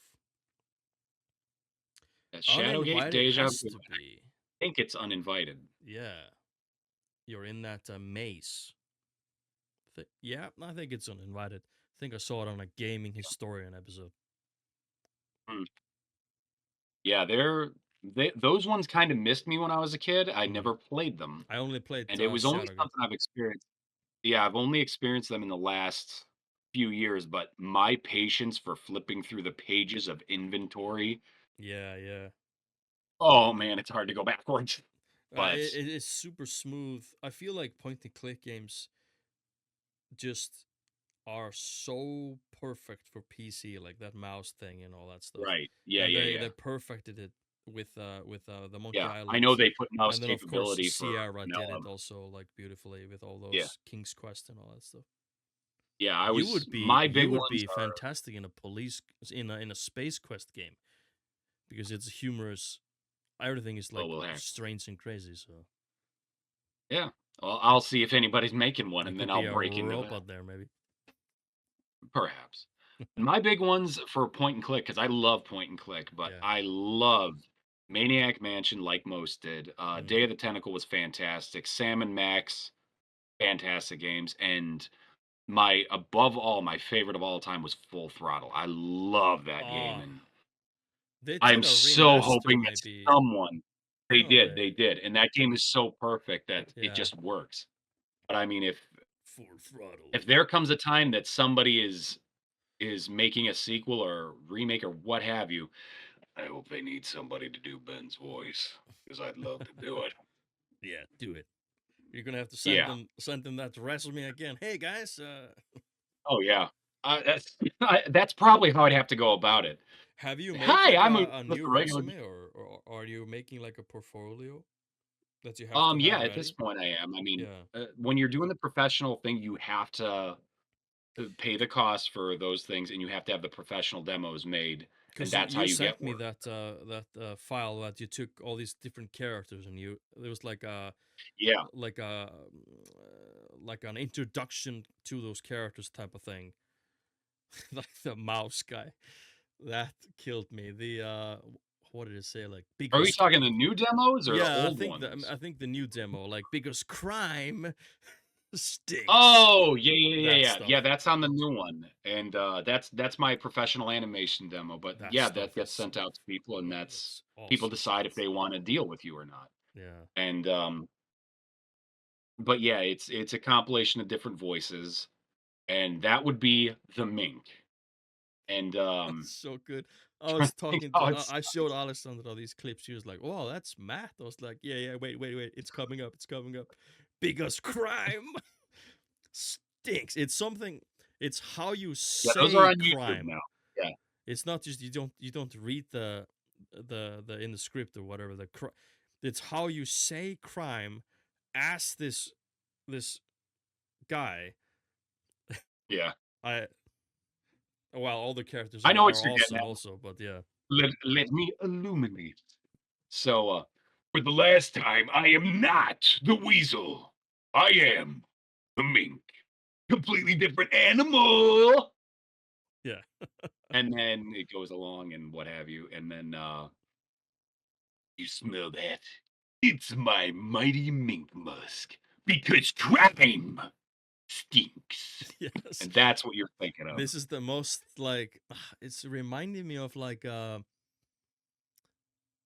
Cartoon Network shows, not Johnny Bravo, but the cow and the chicken. It's something to do with that, or Ran and Stimpy. It's kind of like that. That's my entire wheelhouse. Yeah, So I mean, that's what I know and that go is to what is this all that character stuff I reminded me grew of. up. He could have just been in that freaking show or something. Yeah, Because and crime they were all designed to be that, and stinks. that's That's great. yeah, is great. The writing on that was fantastic, and yeah, those are up on YouTube now. That and my commercial demo, but Yeah, it was really paid off so far. So it's great, but man, it's expensive, and you don't do that until you're ready, and they can smell it a mile away when you're not ready. yeah, yeah. So So thankfully, have you had like, I mean, of course you're throwing out to try to be a part of this and the part of this and part of this, but I think maybe like through Cronelas Mansion and all the contacts you have, maybe through that and this, do you want to throw yourself into like, I think voicing indie games is probably like really nice oh, because I'm you happy never doing. know I'm until happy. they just explode. They could just explode. Yeah, it's I just enjoy doing this, and, I've been doing it since I was a kid. It's just, you match the voices you hear on stuff, Yeah, and now with Cronella's Mansion, it was just I'm passionate about it. So, doing indie games, I'm more than happy to do them. It's just a matter of, do we have good communication? Is this a yeah. good story? But, no, I love doing this stuff, and pretty much anything that comes my way, if somebody says, "Hey, we would like to talk to you," I'm like, "Let's do that then. Let's have a conversation," and we see where it goes from there. Let me send you a sound But no, clip. pretty much. Hang on, let me just start making up some voices and doing the things we do here, and we'll see if they consider it crazy enough that they want to talk to me. It Oh, worked before, actually, and then I have an Icelandic friend from it. that's crazy. Oh, by the way, guys, listening or watching, me and Matt, we have known each other for years, and we were talking about some stuff here, how we met and all that stuff, and that's there's another thing. Before maybe I'll explain the other thing is we just out of nowhere, and this is just proof of the title saying friendship and what friendship means. We just out of freaking nowhere started to call each other sister. This is not Yep, something you explain to someone. This is just how it is. We say like he's good matched up to morning it. sister, how are you sister, the sisterhood, like this cannot be Pretty explained, this much is how it every is. time we send each other a message, Yeah, whatever, I it's don't really always, say Matt. "Hello, Who's this Matt sister." person? Right? It's a There is no sister. reason at all. It's just, Yeah. "Hello, sister. And Well, how are you, sister?" sometimes I'm busy, he's busy, and it's like a month goes by, and I he just randomly sends me an audio message like, "Hope all is good. Hope you didn't drown at sea or some shit." And let's talk soon as you can. And then I do the same. And then I was in Selfoss, which is like 6 hours away from here. We were staying there for a couple of days, and I was like alone at home with my daughter. I was like eating, I think it was like we were like eating, not this was not in the morning, but like you were like maybe just waking up and I forgot about the time difference, and I was like feeding my daughter some cereal or something, and I was like, you know what, I should text Matt, see how he's doing. And then I was like, you know what, why don't I just send him an audio message? And then I was like, wait a minute, I could just call him. I don't know how we Yeah. never thought about this. This has been years, but we have never really like I don't know. The audio messages are just maybe better. Like I'm at work and I can listen to it Yeah. later. But then I Yeah. saw you like the green on Messenger. I was like, oh, he Yeah, the is online online, notification. and I forgot to check I don't know the how time that was difference. because so out. Yeah, And I then have I no called him. idea how that. He was like taking a shower or something. I think he had to call me twice because I wasn't awake, and I have this Jekyll and Hyde thing that I do when I'm waking up and in that twilight phase, Yeah, yeah, and I know it's only something I see when I look back, and it always happens. But I know that I heard the message yeah. voice for video call going off, and I picked up my phone and went, "No." I just put it back down, Yeah, just to and go then back to my sleep. then my senses came to me when you called me again. It's like, "Oh, it's you. Hey, sister." Maybe he's drowning at And sea, and this is the only call I will ever have. I don't know how I'm gonna have right. my phone. I Why don't I just call the helicopter to come help me? yeah. But yeah, that's Matt, so you called the US Embassy to get me a helicopter so I don't drown? or should I call Matt and talk about Back to the Future? What a nice segue there, right there. So Yes. this is the first copy of Back to the Future I ever got on the Master System. It's a piece of shit game, but I I love have it. never played I that love game. it. AVGN made big fun of it, but it's just But Back to something the about Future 2, hearing the main that theme in 8-bit. It's so good. I own all the DeLoreans. My favorite one is actually from 3. my People boy. love probably most the look of the car from the second movie, even maybe the first movie because of the antenna, which I love. But Mhm, there's something about that they had to customize and change the DeLorean so much for like wearing the specific wheels and all that stuff for the third movie. mhm. But yeah, I can talk about a little bit later why I love the third movie. But what do you love about the Back to the Future movies? We Oh can also god, talk about the games also. everything, everything. The Back to the Future was when it came out, I Yeah. mean, I was like 2, but I loved it so much, and we recorded it off of TV when that used to happen on Yeah, these I VHS have a tapes lot of about. VHS tapes that are just that. All of The Simpsons. But I used to watch that on a daily basis. I loved it so much, Yeah. and that is the reason that I got into guitar at all and still play guitar because of Back to the It's the Future. perfect script. It is, and they've done something that most don't do, and it's the storytelling, which is so fantastic, obviously, but they really believed in the show, don't tell. Mm. Everything today has to be so spoon-fed that, Yeah. "Did you see that? We just did this," and Yeah. Back to the Future did not do that. So much so that, even to this day, there are things that I'm still realizing are connected. It's like, Mm. "Wait, what?" It's like the Lone Pines Mall thing, I'm sure you know about, but I Yeah. did not know about that until about 10 years ago. I was like, "What?" Yeah. And And then it was after you always see something like that, you watch the movie again, but you're not really watching the movie right now. You are looking for shit. And I yep, love that when you can do that stuff. yep, Love that stuff. yeah, and the entire trilogy, it's perfect the way that it is, and I'm so glad that they exist, and I have put those on where it's just back to back to back, and it just plays in my background, and I can Yeah. hear it, I'm just happy. It is my happy place everything movie. See. Uh-huh. Oh, I'm just gonna take the whole. I'm gonna do the whole song if I don't stop. So Yeah, you will, I am in 'cause this. it just gets. I'm in this phase where I'm so guys. Like I'm just gonna tell you, if you are nostalgic to anything in life, have kids, because now I'm just waiting for Carolina to be like maybe 5 or 6, and then I can start my journey of like, hey, let's watch all the good Disney movies on VHS. Here they are. And then slowly, like, okay, you're old enough for the Fellowship of the Ring, but I'll close the eyes when Bilbo does that crazy shit right there, and okay, let's watch the Back to the Future movies and surf ninjas and shit. I don't know, just like I have all the things ready, and I have all the Did you ever see the episode of Nostalgia Critic when he did an entire video on should we scare the shit out of our kids and why it's a good thing? oh I'm a wow, I have to watch that. it's I have to watch it's that. good and it actually raised a lot of good points, but going along with that. Yeah, like recently, like my daughter is starting to like jiggle, like dance a little bit.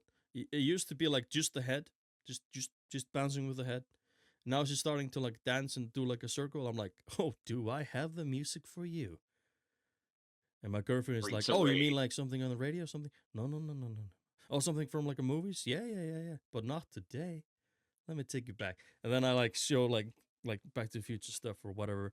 And now I've recently been putting on some Kirby music. Yeah, And she just like goes crazy and like, oh, you're ready for Donkey Kong Country then. And I put that's that right. on and like Mario and all that stuff. And I am like, I'm telling you guys, if you have kids, you are like, I am the guy that gives you guys the nostalgia. I've always been that. I don't really get a lot of nostalgia for when I'm putting on a game. Yes, I do like for specific games. If I was going live right now playing maybe Sonic the Hedgehog 1 and see if I can like beat it, not as a speed run, but see if I can beat it as quickly as I could as a kid, because I would just go through that thing. Stuff like that gives me nostalgia today. And games that I don't own and get, I get nostalgia from only because I played them like a little bit at a friend's place, but it's hard when I'm surrounded by the 90s. Like my game room is just the newest thing in my collection that is physical is PlayStation 2 stuff.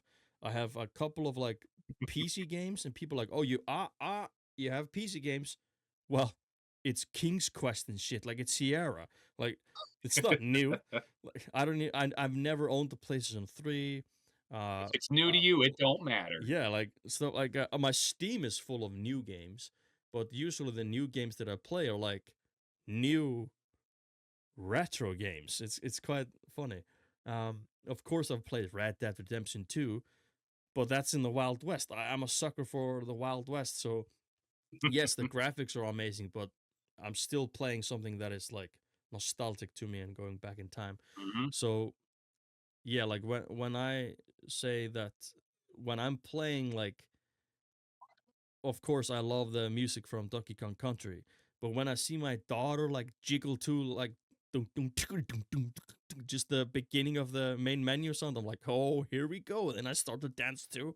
It's different because she is discovering this for the first time, and I am the guy that can allow that. Like, Mhm. how can I explain this? Like, Share she that gift. yeah, it's so cool. Like I know she won't take a Game Boy with her to school because people are gonna be like virtual reality or something at but I'm excited to see like what the future brings for what she will grow up, and at some point like when she's old, like yeah, PlayStation 8 was like, man, that's like NES. I'm like, ooh, I still play that shit. Ooh, like Minecraft hurt sound. Ook. But yeah, I'm excited to show her like the NES and Super Nintendo, and I'm gonna do it like I know I can give her all of it right now. Like, hey, here's an N64. But no, I want to start to show her the Game Boy. She doesn't have to Mhm. play it for years until the release date of NES comes out in my brain. No, no, no. She can go to the NES wherever. But like, I'm excited to see this stuff, and like I was just watching Ice Age. It's not an old movie, but I love that film. Like It's the old enough, man. it's old enough. So When you look up the date of when it came out, you're gonna be like, yeah, like "Shit." but yeah, Yeah. I'm so excited. Then when she's older, I can show her like the Mummy, 1999, all that stuff that I love, like Mhm. Shawshank Redemption, like stuff Great like movies. that. Like you're experiencing. For example, there's a moment where we were at the mall and my girlfriend was like looking at some perfumes and stuff, and then I went to the kids section, but it's not the same going to the kids section now because I'm not going to the kids section for me, but I'm going there with my Mm. daughter to show her all the cool stuff. But I'm also like, I'm still a kid inside. Like I'm still like I'm looking at stuff like, okay, god damn, those Teenage Mutant You Ninja can't Turtles help but look figures and look go, "Oh, great. that's cool." Yes. Like when I was little, that sure, looking at the old Teenage Mutant Ninja Turtles, like the old figurines, like but but that is vintage. How they look now is like, oh my god, this is like you took it out of the TV, and it doesn't really cost that much. But when I was little, that cost a fortune. and it didn't really look that great. So it's Yeah. crazy. I want to come back to that, but I'm sorry, Your Honor. I do need to request a bathroom break. Yes. And while Matt I'll be right. goes and take a leak on the mat, I will wait. I'm gonna talk to you guys about the amazing moment of being going through nostalgia, like with your kid. Like I I'm excited to put specific games in the Game Boy. They have the nicest chiptune sound, like Chip and Dale, DuckTales, the Mario games, stuff like that. I'm excited. I'm excited for that stuff. We while Matt is away, for people listening, I am also on stream right now. So I am actually gonna read one of the chat questions, and it's by No Orb. So No Orb says hello, and he says, "Do you think that when it comes to all forms of content that the platforms have become in a way too accessible, and as the result of a greater catalog of not good games, I think the exclusivity of a Nintendo game ensured a certain quality that Steam page doesn't offer." Yes, if I understand you right, my answer to that is like there was there was magic to. I mean, sure, we do have today games coming maybe only on this console and only on this console, but at some point it's all coming to Steam. The only reason I'm playing Red Dead Redemption 2 is because it came finally on Steam. Like I thought I would never play that game because I don't own what it came out on PlayStation 3 and then 4, stuff like that. And like I remember when Fable 2 came out, I could not play Fable 2 because it only came out on Xbox and stuff like that. So things like that are happening now, but it all kind of comes back on Steam, and I think they always have in mind control support. Will this be good on PC eventually? I'm not saying all games, like you don't see anything from Nintendo necessarily on there, um, but yeah, there was a magic too back in the day when you had specific games on Super Nintendo and then specific games on Sega, and if they were on both, they were always quite equally as good. Maybe the sound was better over there and the graphics better over there, but always kind of the same quality usually. There's some games that were like terrifying on this console or something like that, but overall overall fun and good quality. But so I'm talking about oversaturation. Yeah, like uh do you mean like when they're making a game for a console, they are more thinking about selling it on that console rather than making a really good game that just happens to be on that console? Is that what you mean? Like the industry is I mean, they are doing a bad thing. Just the pricing of Nintendo Switch 2 is like it's I have to sell my car.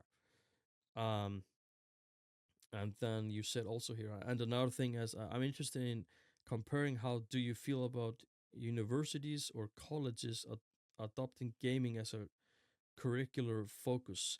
Um, I think there's a lot of games made today that are great to use at school. I think Minecraft, for example, is just great overall for kids to learn. I mean, it's sure it's not a lot of forms, but of course, Minecraft is not just cubes as it used to be. And I'm telling this as a guy who played Minecraft from the beginning, day one, closed alpha test, running around hitting one tree or two. I played it like for freaking years. I was also once thinking about being just a Minecraft YouTuber, but thank God I didn't do that. Didn't do that. Um, so well, I think about it like this: Tomb Raider and Halo are fucking bangers. Yeah, like they had an identity of passion before, and then they were able to grow it from that. They even remade the first Tomb Raider games, 1, 2, and 3. They remade them. So that's passion.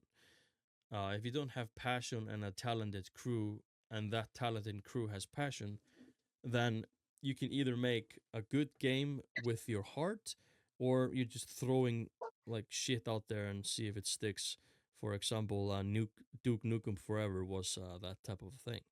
So yeah, when you're doing like it's hard today. I feel like, and I don't think I'm the best guy at answering this because the newest games I play have to sound, look, and feel like the games I grew up with, which is strange to say, but like they're nailing it so hard today that it's like sure I can say like, oh my god, this game that kind of looks like Super Metroid is better than Super Metroid on Super Nintendo, and I might get like burned alive for that. But what I mean is like there's a reason why Super Metroid on Super Nintendo is like a masterpiece, but then they tried this 2D thing again, but what they did, that game is good. Metroid Dread, it's good, but they missed one part, and that is it doesn't. Okay, I'm just gonna go ahead and say it. It looks and feels what they were trying to do, which is old Metroid. But they missed one crucial thing is, and that is a Metroid game overall. And it's hard to explain that. And they missed that in Dread. There's a lot of cool shit in Dread, but they missed the point. They did a lot of good stuff for Dread, but they missed the point. And I can explain it better like this: Sonic 3 and Knuckles. And then you have a shit show for years. And then you have to call up the fans to fix it. And they don't just fix it, they make an actual Sonic 4. That's the best way I can explain it. You have to have passion to make a good game nowadays, and it's not really clicking a lot, but when it clicks, you feel it and you know it, and that's basically what Teenage Mutant Ninja Turtles Shredder's Revenge was able to prove to people. There's a reason why people went apeshit when that game came out. And Matt Oh is god, back. yeah. The thing that I loved about Shredder's Revenge so much is that they went and put everything they could into it to Mhm. make it the best, like you said, the overall game. Yeah. I thought it was so cool when they had the, when you look at Turtles 3 on NES, Famicom, the there's the Triceraton on the cover. Dude's Mhm. not even in the game. Yeah. But then they said, "No, no, no, we're putting him in the game now." And it's like that was just such a cool little detail to say, "No, let's fix that." And man, that was really Oh, something. And to get all the original cast back too, everyone they could do voices. It was like, yeah. talking about a cover. I missed out on this part, but maybe you remember this part because I totally missed out on this because I didn't play Sonic 3 and Knuckles until like way later after it came because I was also delving into PlayStation 1. And I am Mhm. basically a PlayStation 2 type of a guy. And like, uh, I am 1992 born, and Sonic is like as old as I am. Like, we share the age. Sonic is 33. Like, you know, he's 1992 is when the freaking thing came out. Do you have to make me sound so old in my brain? so, damn, what was I saying? I was saying, Sorry, man. no, I missed it. I was talking about Sonic. You were asking about the game covers, or Yeah, you were game bringing it covers. up. So I Yeah. missed out on this one, and maybe you know what I mean. It's like you can see some eyes in the bush, and it's Knuckles, but we don't know that. But that is the cover we got from like Sonic 3, but that's just Sonic Mhm. 3. There wasn't Sonic 3 and Knuckles. The attachment wasn't Yep. out yet, but this was just a couple of months where it was a mystery. Who is this guy? And then uh, you got the cover of the cool freaking. This is the only tattoo I would get, that cool freaking logo. It's more like a logo than an image of the both of Yeah. the characters. But we got like he's just on the box. We don't even get to experience how he looks just through the game. Like you don't get a full picture on your box art. You discover him in the game how he looks, and when he does that laugh on the hill, and he's like a part of this whole thing. And how Mm-hmm. freaking cool he is, and when you played him for the first I time, mean, just got I never forget the first time I climbed. I didn't understand that, but there's a section. uh, The Sonic team playing as are Knuckles, you mean? masters of level design, by the way. So in Sonic 3 and Oh yeah. Knuckles, when you can finally play like as Knuckles, the Yeah, first yeah, time yeah. you do it, there's a section where you fall down, and it's high enough that you can't jump like you would do with Sonic, Mhm. and the part where you have to go is way higher, so you can't even try that there. So you have to figure out, okay, I can't do that glide thing, because you had to do the glide thing to get to this part, but then Yep. they make you fall down this pit. How do I get out of this pit? This is masterful game design. You can't get out of the pit. No way. You have to climb. And then that's the game teaching you to try things. And I never Mhm. forget when I jumped and hit the wall, and he was stuck at the wall. And then I climbed up, and I just, like, sure, you get some crazy moments today in your Call of Duties, that building explodes and shit like that. That little moment was like, oh my God, he can also climb. It's just so legendary. It's too epic. Those little childhood memories. Yeah, it's too epic. But no, I totally get it. It's like, "Didn't know you could do that." And it Yes. just it's those cool little details that you just remember forever. And you kind of get that moment with these two new characters in Sonic Mania. They have like their own abilities. I won't say what it Mhm. is, even though I did say one, but you forget that. It never happened. So I Delete. think I had a question for you in the chat. Someone said Matt. Maybe you just said hello, Matt. But let me see. The Oh, chat. well, we'll find out. But just in case, hello there. Cold War says, "Hey Lake and Matt." And then No Orb said before that, he said, for a bonus question, as a teacher, are there any games you would recommend to introduce 6 to 11-year-olds kids that are not like a Fortniters, kids that just play Fortnite? Well, I am No, of kind of course. in that. I'm gonna answer that question as someone who owns a young young child that I'm waiting for to Owns become a young 6, child. like There's nothing wrong with a how you young said it. toddler. I'll just find it later. Like I'm waiting for that age, like 6, 11. Like I'm waiting for that age. But of course, I'm gonna be introducing, like, of course, the new Mario Karts and the Mario Party family stuff. That's more family stuff. But like I'm gonna be introducing everything to her. As But soon as you take but out a loan to get as that a Switch too. school, Mario Paint, SNES, it's great fun. You think so? I love the music. Love the music.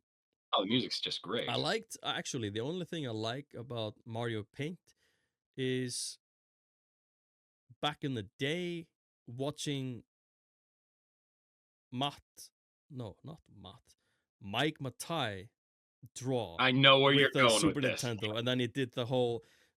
We're always going back to Teenage Mutant Ninja Turtles, but yeah, he did the whole Yeah, no, no, intro. no, I was thinking the It's same thing, yeah, amazing. did the entire That thing, was it's the like, fun. "What's wrong with you, you psychopath?" That's in the crazy. best possible way, It's and I guess crazy. they got a strike or something for that, and it got taken down. It's on the internet still, but I But don't I know highly where. recommend to everyone that episode of the AVGN.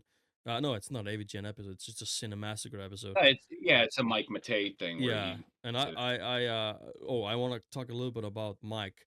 But first I'll say, like, I highly recommend the Gaming Historian episode about the Mario Paint, and that episode is about how much Mario Paint created artists today, like sure, you can have your Adobe painting app or a piece of paper in front of you, but like Mario Paint gave creativity to people that had some. I mean, it's not a perfect game or anything, but man, the music is good. But I think yeah, the biggest problem is the fact that when you draw something and wanna save it for any reason, yeah, it takes forever. it's And bad. I think that that today would be a huge problem. It was a problem then, but for kids now with everything that's Yeah, immediate, it's like, they'd be and I screwed. think They'd be like so on the Wii U, there's no new Super Mario. There's no Mario Paint like a new game today, but I guess some aspects of it drag and drop in making something. I guess it's Mario Maker type of thing in there somewhere. When you're making levels, you drag and drop and you draw lines and you put stuff where it is. But I would love a brand new Nintendo Switch exclusive or whatever, like a Mario Paint, but just with like just way more shit in there and make it like I don't know, make a small animation or some super cool thing. Of course, that would for your cool. kids, to to do some stuff. But yeah, about Mike Matai, I am a little bit bummed out, and I've talked about this with my friends who are we are like four Icelandic dudes that are like maybe the biggest collectors in Iceland, and we are all friends, and we all talk about shit that is happening in the retro world, and we collect and like, and I've met, I usually try to meet them when I go to the city, and we were talking about me and my friend Ragnar. We were talking about how like how much we loved, like, of course we all love the old Cinemassacre stuff. Just it was just a special time on the internet, but like Mhm, I really liked these random Mike Matai videos like top 10 NES, his list, not James, his list about what he liked. And that's where I found out a game called Palamedes. Like I didn't know about that game, but that was on his list, and those videos were mhm, well done. And when he's talking into an expensive mic, he has a really nice voice, and he talks about things a little bit different than James. Of course, James is like the man, and I love James. But it was also nice to see Mike do other things. And I was always thinking when he did that review of Minish Cap, Zelda Minish Cap, that review is really well done and written. And I was always thinking, man, Mike should just make his own channel. This is before he left, like I didn't know, but like he should make his own channel and do these reviews or do another mhm, game room tour, because when he did that game room tour, he only did it once, and he was just showing off his Pac-Man stuff, and then he briefly went into the Donald Duck comics, and I loved that stuff, and all the Pac-Man stuff. I mhm, loved seeing that stuff, and I saw he had all these arcade panels from the arcades, like the mm. where the neon light is I know behind. what Yeah, he you yeah. had that everywhere in his game room, and I never saw that before in a game room. I was like, man, that is a great idea.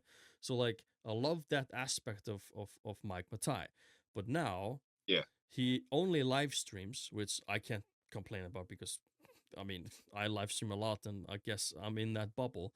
But I mean, his mic is a piece of garbage to listen to. And I mean, sure, it's funny because it's Mike Matai, but god damn it, man, you worked with James Rolfe. He should know a thing or two about a camera and a mic. I know it's just a stream, but it Such detail. matters. Son of It a bitch, that matters. And you know, the there's a fucking video pixels. that he put on his YouTube channel where he is showing off some games that he's excited about, but he's just holding it, and it's like the mic is up someone's ass while he speaks, and I can't believe Mike is not bringing quality with him, because I guess it's funny that Mike Matai just turns on this shit webcam mic that he has or something, but like I want Mike to. I know he's not in Cinemassacre anymore and all that stuff, but still, I think Mike could do really well. And I'm only thinking about like Mike is missing out on the fans that went and continued, because he could have just disappeared. No one no one could watch him on Twitch. Like he he has 1,000 or 2,000 sometimes people watching him, and that's a lot of people. And I feel like if because I love the Mike and James and Mike Mondays, he can just do a Mhm. Mike Monday. It doesn't have to be James and Mike Monday. Or it doesn't have to be Monday. Just Mike has his own character that he brings with him. He's like insanely good at these hard freaking games like Ninja Gaiden and all that stuff. It's awesome to watch him go through and be angry in a different way, like a Mike way. Well, that's Yeah. the whole interesting thing about the AVGN as a whole, because Mm. the thing is, it was because James was always the movie guy, Yeah. and Mike was always the game guy. Yeah. That's Like, exactly how it you can is. go back. But the thing was, AVGN really is that conglomeration of that monster, and the thing was when Mike went, Yeah. he continued with what he was good at, which was games and playing. But Yeah. that's my point, like, when you get hung up on the detail of that Mike sounds like shit, that camera sucks. All he has to do is just, I don't know, maybe just take that mic and put it just a fucking little bit closer. Like there's Well, that's this the thing, though, echo happening. It's that's all he has to horrible do to make you to make happy. me happy. Yeah. But But with that crappy mic and or camera, the fact is it doesn't matter because he's Yeah. providing something that everybody wants to see. And Yeah. that's what I'm telling you, folks. It's like, it doesn't matter as long as you got something good, which you do. Yeah, it's just so It doesn't weird matter because how perfect that he quality is. was It's just surrounded by amazing the all way this it is. equipment and he doesn't have any of it. Like, did James just No, it give him makes a sense that he webcam? Like, wouldn't. here, go go stream. No, he probably went and said, "Hell yeah, I got a paycheck. Let's go and visit some games." Yeah, but I'm 'Cause so that's glad cool, I that guess. he's streaming a lot and people love it. And Yeah, he's I good sent for him a him. Yeah, request actually about playing it's an Action 52 making fun of Action 52 because Action 52, a famous game on the NES, had shit games on it. All of them are just garbage. But then a group of talented indie developers came together and made UFO 50, which are 50 games that you could sell on Steam or any console yep. as one game, and people would love that one game, but it's 50 games, and they're all so good, and it's so fun, and I want Mike to go through it. I want James to do a review of UFO 50. I think he would love it.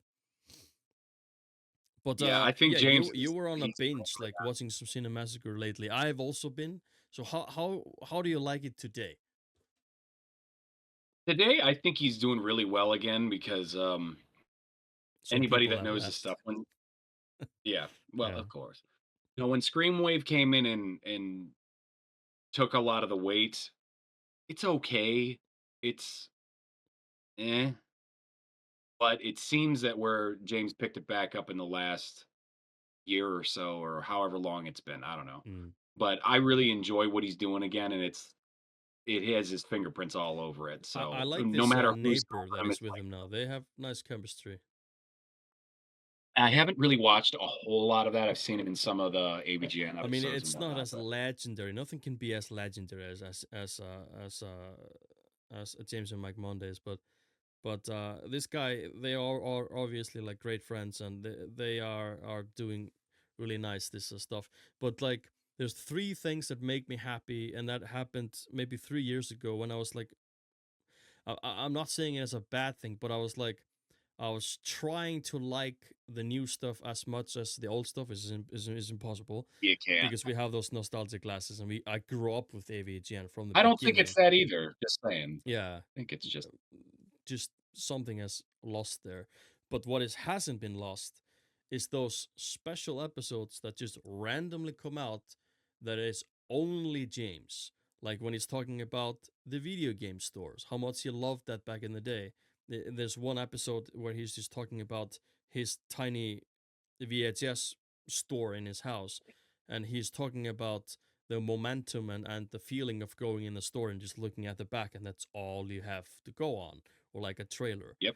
And that is old school James right there. And that happened again, kinda when we were talking about that video that you like a lot, when they're destroying the walls and everything with that comedian.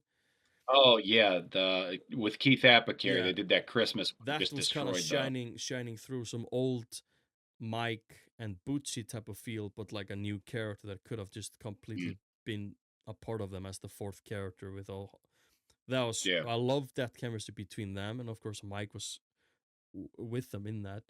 Um, I know a lot of people hate it, but for me, I had a blast with it. I liked I all that liked it a sports lot.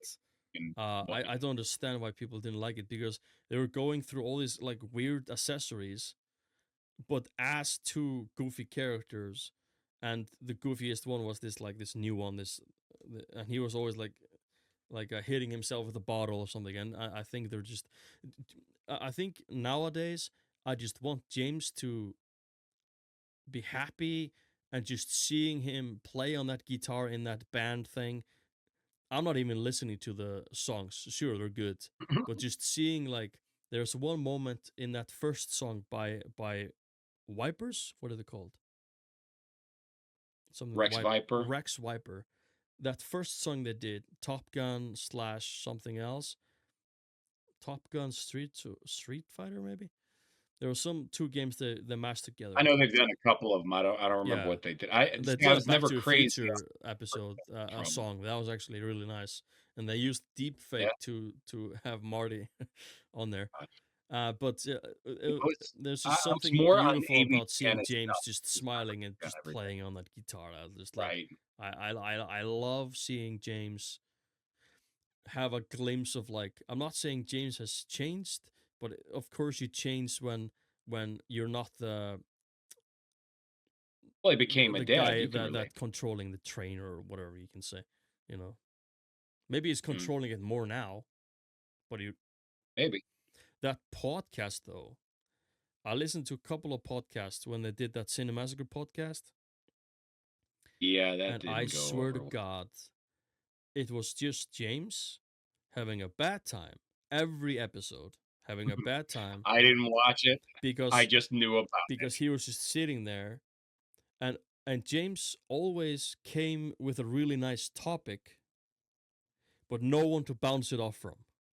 Those guys cannot bounce with James.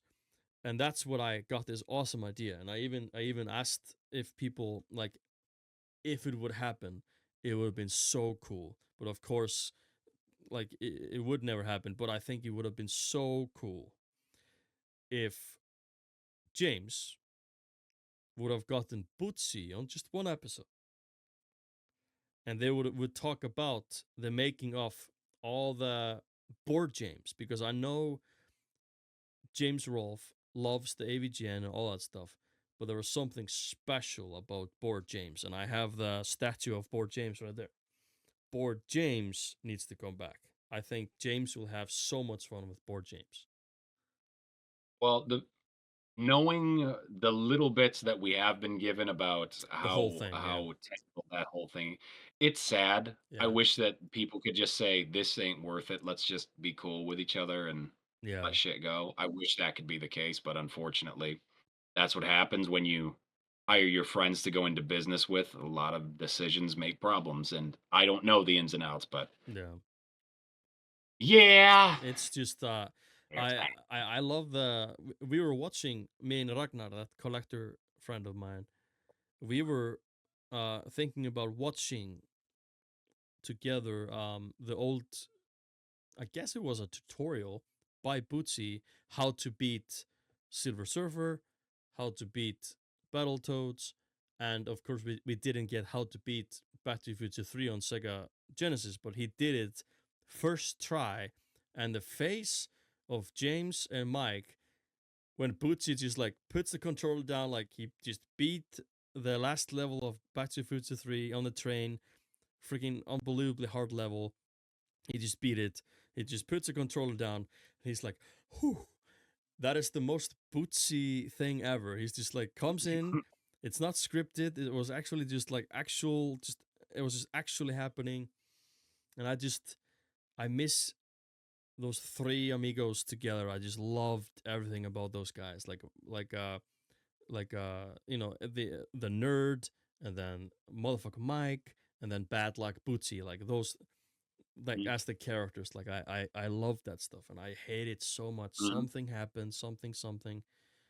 We will never get the full picture, but I No. would have I'm glad loved, that like, because James of is all this still stuff going at coming now, like we're getting more Ghostbusters today, this and this and this. This Shredder's Revenge game is coming and giving us like this nostalgia.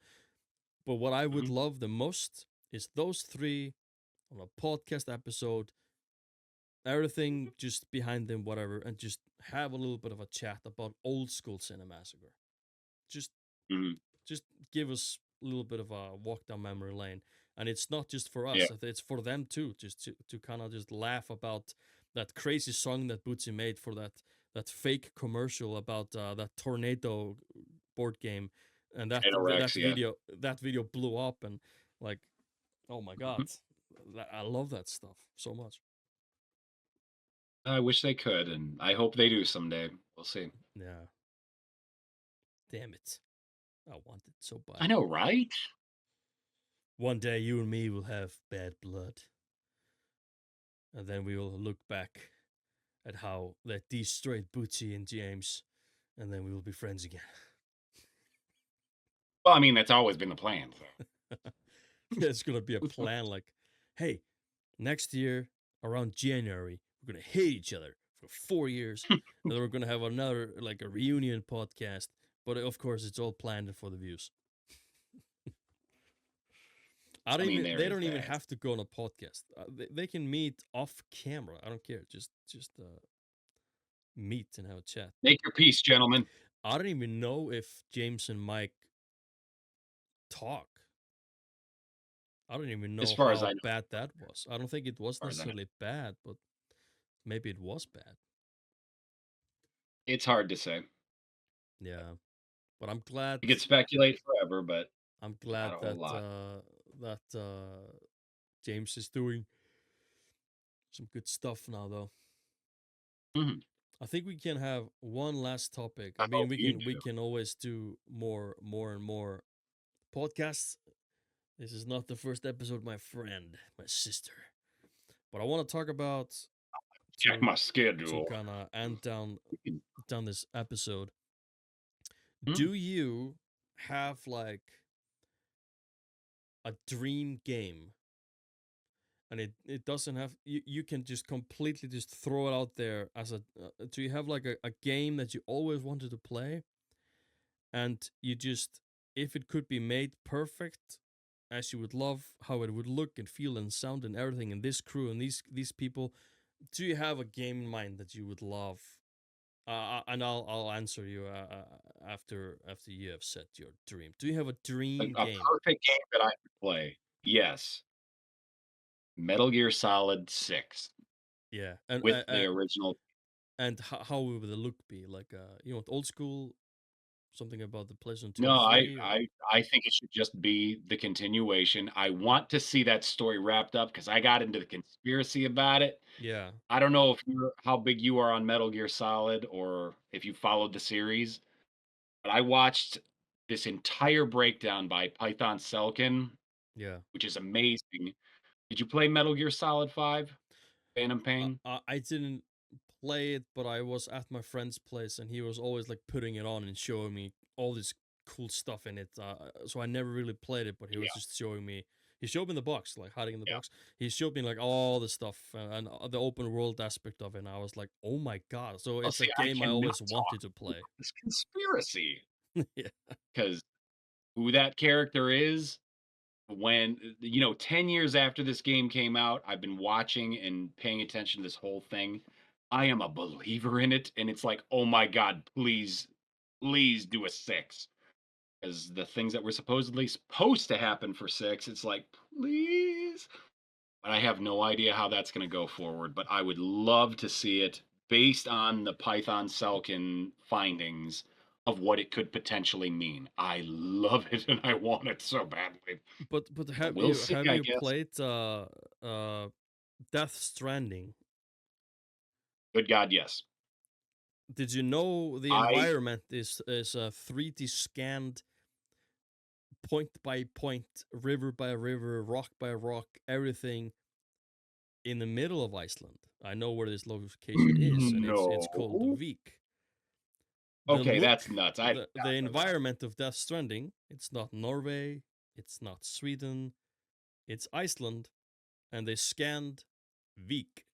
You can Google Vik. You can Google Death Stranding Iceland, and they give you 10 locations that they came here. The Kojima like crew came here, Yeah, yeah. scanned everything, and that That's first scene in the game where you are walking and then the camera zooms out and the song comes. yeah, That yeah. that whole area, it's a real area. That's crazy. So for me to play it, I'm like, oh my god! And that thing about the whales, like all the dead whales, to you it Yep. might look like, wow, that's fucking creepy. Why would they pick that? But this is a thing that happened in Iceland way back. Just a No bunch of shit. dead whales found on the beach. It's like a folklore thing, and they used it in the game and Mhm. just made it more creepy. And with these, so damn, he made his research on a lot of stuff. Funny little story that comes along with that. So you played through Death Stranding, I assume? Yeah, and I'm ready for the next one. It's Yeah, coming. I'm ready for it. I think the new one looks a bit nuts, but it's okay. I'm fine with that. Yeah. I love Kojima's storytelling, even if it's nuts. Anyway, so I went to a voiceover conference and Troy Baker was he was a keynote speaker at it. Yeah. So he was going on about, the games that he's been part of and all that, and he's talking about The Last of Us because he was in The Last of Us, and he played Joel and all that, and he's just talking to this group of us that were in his session, and he's kind of making jokes on if anybody didn't know him from that. And then after it, I walked up to him and I was talking to him. I says, "You know what? Yeah, you've been poking at me. No, I don't know The Last of Us. I never played it. You know what I can say? Fuck you, Higgs." And he just kind of looked at me like, all right then. It's like, no, I know what I'm talking about. Fuck you, Higgs. Because in Death Stranding, he plays Higgs, and he was a bastard. For those of you that don't know. I just we in Iceland we call Death Stranding Iceland walking simulator because to us that's what it is Oh, because everybody it's calls it it's it's walking here. But simulator. in Iceland we just call it Iceland walking simulator because this is just our environment. This is our moss, our rocks, our troll looking cliffs and rivers and waterfalls and just everything. It's just because I know you can show me a picture of like a mountain and some and just seeing the structure, I'm like, yeah, that's Icelandic. Mhm. It's kind of That's pretty strange, awesome, though. but in movies and shows, me and my girlfriend Alessandra, sometimes there's like a scene in a random show about some murder, and then like in one of the shows they go to this place. I'm like, it's East Fjord. It's just it's this is in Iceland. I I love the way that you set that up, though. Sometimes we're watching a show about Yeah, murder, and it's Iceland. yeah. Well, There's one that's show. combination. There's one show in that famous show, uh, Black Mirror, and there's this Mhm. woman that kills like this guy and then has to kill the baby too. Is like this crazy story about hiding secrets. And at the beginning she's at this hotel and just looks out the window, and the hotel is not here, but looking out the window I was like, that's Iceland, that's in Iceland, that's in the capital, that's That's our awesome. You could just point it out like that. and Yeah. then they're driving somewhere else in this universe, so they're driving in this old road somewhere. I'm like, that's Iceland too. Oh, she's throwing the body off this cliff. Yeah, this cliff has like a, it's like a lighthouse really close to that cliff, and it's like a tourist place. Like I cannot not see Iceland in anything. Like when people like making a big deal out of the Tom Cruise movie like Oblivion. It's like a pretty cool sci-fi movie. I'm like, yeah, it's all shot in Iceland, and we knew it before. Like they would like tell us. They don't have to tell us. We just see it. We know it. Like Yeah. the Batman, the first Batman by Christopher Nolan, like that fight scene in the ice. It's in Iceland. They don't have to tell us. I know it's just snow and an ice, and but we just there's a look and feel to it. We just know Yeah. this is our island. We live on a tiny island. Of course, we know, like we know just know everything about it. Mhm. And That's yeah, pretty awesome. You and represent your country. but the thing I why understand. I'm I like that asked when I you see about Chicago Death in movies. Stranding is, I would you like this engine that they're using, this insanely detailed engine that they are using for Death Stranding 1 and 2? Would you want that engine to be used for that Metal Gear game, or the same I engine would but I'd be updated fine on the with it. old one?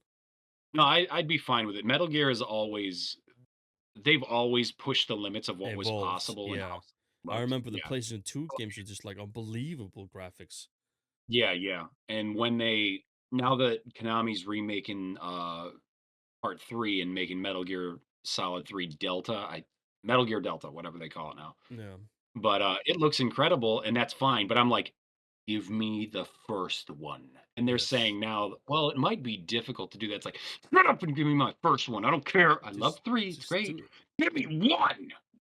Oh, I the would love to first see them remake the original 1 and 2, but we'll see if that happens. I mean, But the people to I will do be that would happy be with the people that made Shredder's Revenge. I think they could do a good job. shit. I mean, we'll see about that. I sent I you a would long love to see time those ago go like back. a Metal Gear 1 style game. I forgot the name of that game though, but it's not out yet, but there's a game coming that is basically inspired by the stealth Is mechanics and that everything. Undetected? Maybe that's the name of that game. I have that on my list. Yeah, on my Yeah. Steam list. But like my dream Yeah, game, it has always been my dream game, and that was funny. it started when I watched uh The Lord of the Rings for the first time, and I was playing all these games like the PlayStation games and all that shit. I was like, man, this is cool. Yeah, but I love Diablo 2. Why can't we get a Lord of the Rings game like Diablo 2? Why has no one done that? And sure, there's this one game that's I guess, but here's the problem with that game, Lord of the Rings game, that is kind of like Diablo. Do you know what fucking console that shit is on? Game Boy PS2 in it. Advance. Oh, it's not the one I thought. It's not the one you think, because this game on Game Boy Advance is a little bit. It's top down. It's like a game like that, but you can switch between the Yeah. characters, so it's not really Diablo type thing. And when they, Wait a minute. No, I have looked into that. Yeah, I know what you're yeah, talking about. Yeah. yeah, it's a fucking shit. Okay, it's decent, but it's a piece of shit. But But I so see your point. I want my dream game is what they're doing with that Path of Exile game. I don't know if you know much Mhm. about this stuff, but like the people behind Path of Exile took like all the stuff that was so amazing and fun and just awesome about Diablo 2. We don't talk about Diablo 3. I'm talking about Diablo 2. And then Path of Exile came, and it's quite funny that Diablo 4 was also on the way. But I think people working at Blizzard were like, "Oh my god," because they made Diablo 4, and what they're doing is they're trying to make Diablo 4 going back to darkness, is what they put in the advertisement. Like they're going back to the feel of Diablo 2. They failed, but Path of Exile 2, even 1, but Path of Exile 2 came out like, hey, we did that thing that the games that a studio that made that game couldn't even do now, but we did it. And when they did it, and they did it really well, Path of Exile 2 is amazing. But my first hour playing Path of Exile 2, I was like, oh my god, if anyone could do a Lord of the Rings game like that, it would be Grinding Gear Games, the people that made that game. Mhm. So who knows? I'll send them an email. We shall hope. That'd be crazy. Then I'll have to go and break in and do voice for that if I'm lucky. Yeah, you can do for like a wizard. What would you Well, I can do what it is your because it just dream depends on what we need. we can turn off the podcast now soon, but I want to know this actually. This came into my brain Yeah. now. Do you have a dream, and I'm talking like not a dream voice acting job that I'm not saying it's not possible to get, but I'm not saying like point at a game like this game. Do you have like a game coming out, and I know it's strange to say a game coming out because that game is coming out and it's already been voice acted. But if you would have been a part of that crew making that game coming out, do you have a game that you kind of like, man, I would have loved voiced in that game? Metal Gear Solid. Like Doing Snake's voice, you would want that. That would be a oh, I full want to circle. be whatever the next generation Snake is. I love doing that type of character, but doing Snake's voice only goes a certain way. He has a very strange cadence about the way that he talks. And I just love everything about David Hayter's performance. And You did to a to snake voice that voice for me for the Rob. probably, You did like a probably. you did like a it was something about something something, and then you did like a the, and that was the joke about it being something about being the, but it was such a snake moment of saying it like you said the something something something and then you ended with what you should have said at the beginning, so nothing that you said made sense, but it made sense because you made that joke by turning it into the at the end. That I was the can't joke. remember what But yeah, I I'm remember sorry, man. that. I It's remember been a few years and my old bones and brain don't work the same. that. But there's just something about that character that's just so amazing to me. The delivery, the entire IP, but Yeah. David Hayter's performance is just fantastic. And I mean, you just think of the opening of I don't remember which one it was. I think anyway, and anybody that knows what I'm talking about will hear. After the end of World War II, the world was split into two, East and West. This marked the beginning of the era called the Cold War. And there's just something about hearing anything he says. It's like Mm. so strange. Because normal people don't use the cadences that he uses. Not like that anyway. And it's just like, fuck, that's a Yeah, it's character. Just love like a duh, duh, duh, duh, duh, duh, duh, duh, duh, like Yeah, he the bounces it around in such a bouncing. Yeah, strange fashion, but I love it. And it it's reminds me just a little so bit of the guy who did the voice for Optimus Prime.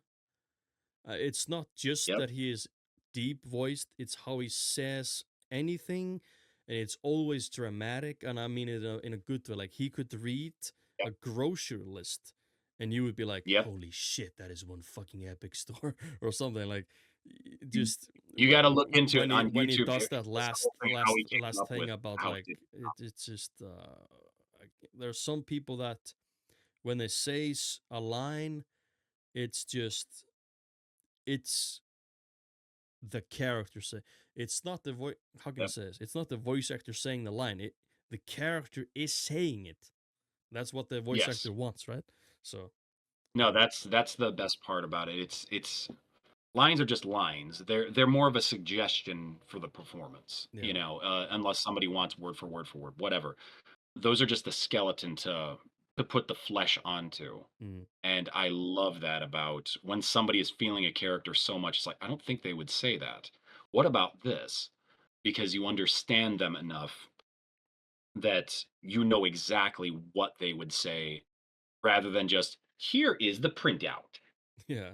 Now he says that's completely different than a performance that really sells it. And I don't think voice acting in video games it's getting some of its due now. And this is a guy that isn't in it yet but is trying to. But listening to the way that they're treated, it's like you realize that these people really sold this idea, this everything. Because I mean, you go back to 1998 and you look at Resident Evil. Yeah, what, that was reckless and stupid. It's like, did you even try a second take? Yeah. Versus Yeah. something like, David Hayter, absolutely selling the drama of what was happening and the gravity of it. Yeah. And I love that. And they've continued in that. But I don't think, where there's such a push for celebrity or always has been in Hollywood, it's like, what about these people that made all this sellable and believable, Yeah. They deserve it. It's like the first time I started to think a little bit more about the voice acting parts of things has actually everything to do with Back to the Future. It's because when the game came out, I didn't see behind the Mhm. scenes until I played the game a little bit, and then of course you can see the behind the scenes as the Steam, at least in the Steam package, you can see the like the Christopher Lloyd coming and doing his lines, and then Yep. you can see this other guy doing the Marty, and I was like, oh Yep. my god, I had idea, no idea that this wasn't Jamie Foxx. Yep. And then But I he made the started to look appearance at this guy, anyway. and now he has done Indiana Jones. He did some Lego thing. He's doing a lot of stuff, and it exploded from that Good for him. performance. And Good for him. how he got the job for the Back Yep. to the Future game was just he was just doing this voice, and his friends were like saying like, I mean, you do a pretty good Martin McFly. I mean, sometimes Yep. it's spot on. And he's like, yeah, I'm just kind of joking, but here's like a real thing. And he then said a couple of lines from the movies, like for real to his friends. And there was his friends that pushed him to like just send in an audition. Mhm. And it probably was maybe similar to you, just like he probably just set up on the lines, maybe the most famous lines. And Yeah. boom. And That's how I knew I it. remember in that video, the guy who was in the studio, he was like, when I close my eyes, I cannot. When he says like, you built a time machine out of a DeLorean, like I cannot hear the difference because he has the same crack that happens when Yep. he says like a DeLorean. Like he Yep. did that freaking. He's not just doing a voice. He is like he has the same like what is it called like in your throat Throat. Neck. chord something Vocal cords. it's like he just Is has that what that you're trying to same say? chord like Yeah. damn it man it's He's a perfect voice match, and he's really good at it, but he's good at his attention to detail, yeah it's and crazy. that's where it really works, man. And I mean I've been looking at the chat. We don't really have any questions here for the end. We're just gonna end it here, but there's one Okay. question random that came up in the chat, and I guess that could be the end question to end the podcast here. He asked me because he knows I play chess, and he just What's his asked name? me What's want to play chess. It's Fishhead. So I Fish? guess Matt, do you play chess? I played chess when I was a kid, and no, I don't anymore. I've been kind of going like back into it, and we actually lost a couple of days ago our most famous grandmaster that played chess. Iceland is a big chess nation, and we have the most Mhm. grandmasters, like the biggest title, and it's the hardest one to get. It's like you Yeah. just like you can just work for NASA basically, and we have the most grandmasters in the world by what do you say capita, but then that's just Yeah. funny because we are 300,000. So, but I mean that's a lot of chess dudes. That is a lot of chess So dudes. yeah, Fishhead. Matt doesn't play chess, and the funny thing about him, his name is Fishhead. We played the game on stream, and if I could beat Fishhead, I could pick a profile picture for him because we don't play physical, we play it like online. But I actually have Right. a physical board, and that light right there for people watching, that's my chessboard right there. So I won, and I was able to find a picture for him, and of course I found a funny fish head 16-bit picture, and I saved his profile picture because he didn't have anything. It was just a question mark or just Yeah. nothing. So I saved his career as a chess player because now he can destroy people with a funny Pretty looking 16-bit fish head. But yeah, I am gonna say thank you, Matt. For Thanks us, for having me. this is like for you watching and listening, this is like a guest. But for me, it's just my friend coming on the show, and like this is just how if It's we good. were not recording, we would just be talking basically like that. We don't It'd be the same shit. yeah, we don't really need topics. We just put topics out there for you. We're doing this for you.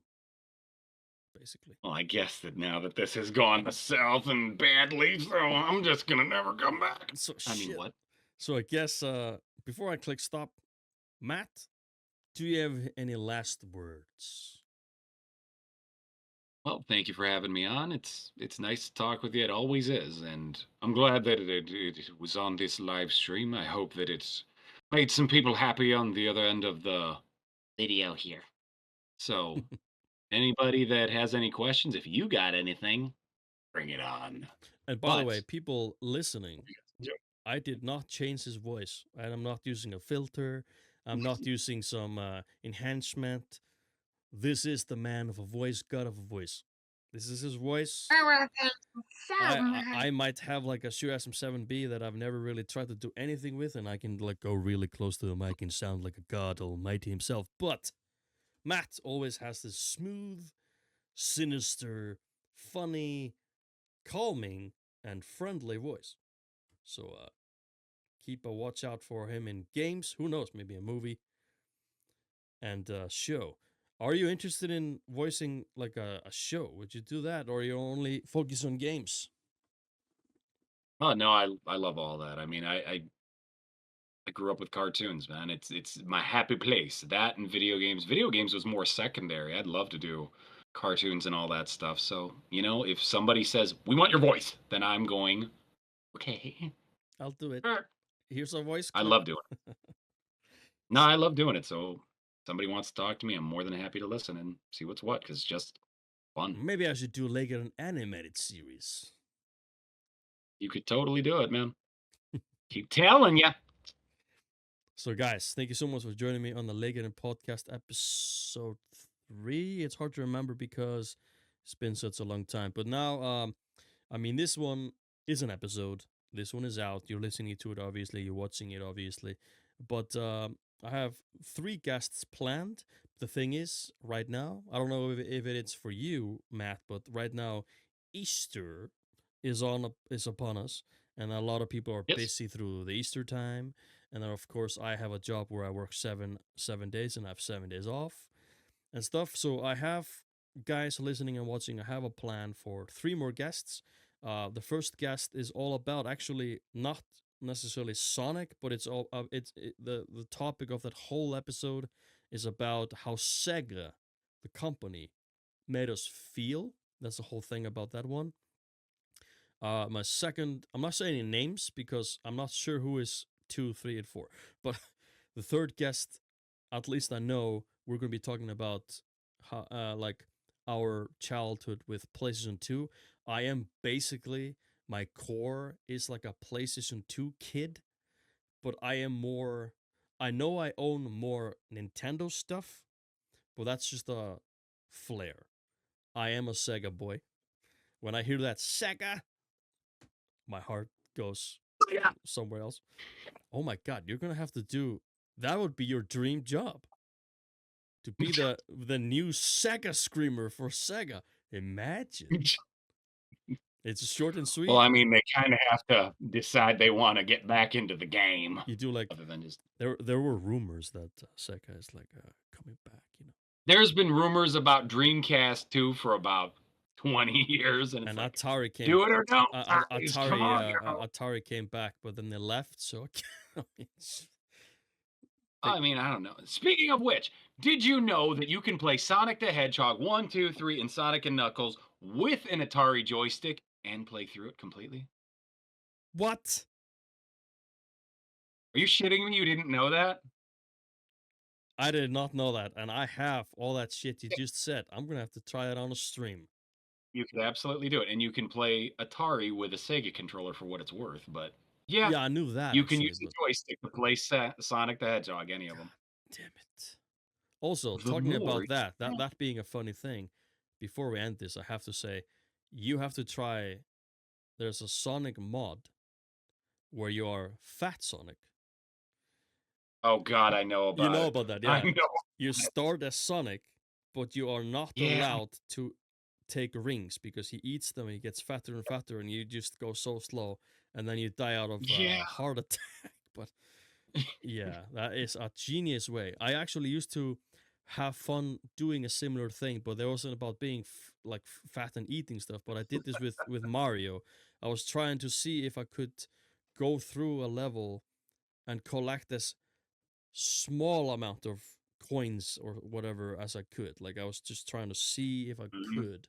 So that was, I guess, a similar feeling. But anyways, guys, this is me and Matt. We could honestly be. I asked Matt like, is an hour okay? We have been here for 2.5 hours. And we could be here for 2.5 hours more. Trust me. So yeah, this is for It's just sure not the only time he's a guest on here. I could do a whole season just me and Matt. He could just be like a co-host, and that wouldn't really need anyone else to arrive. But yeah, it's been a blast, Matt, as always.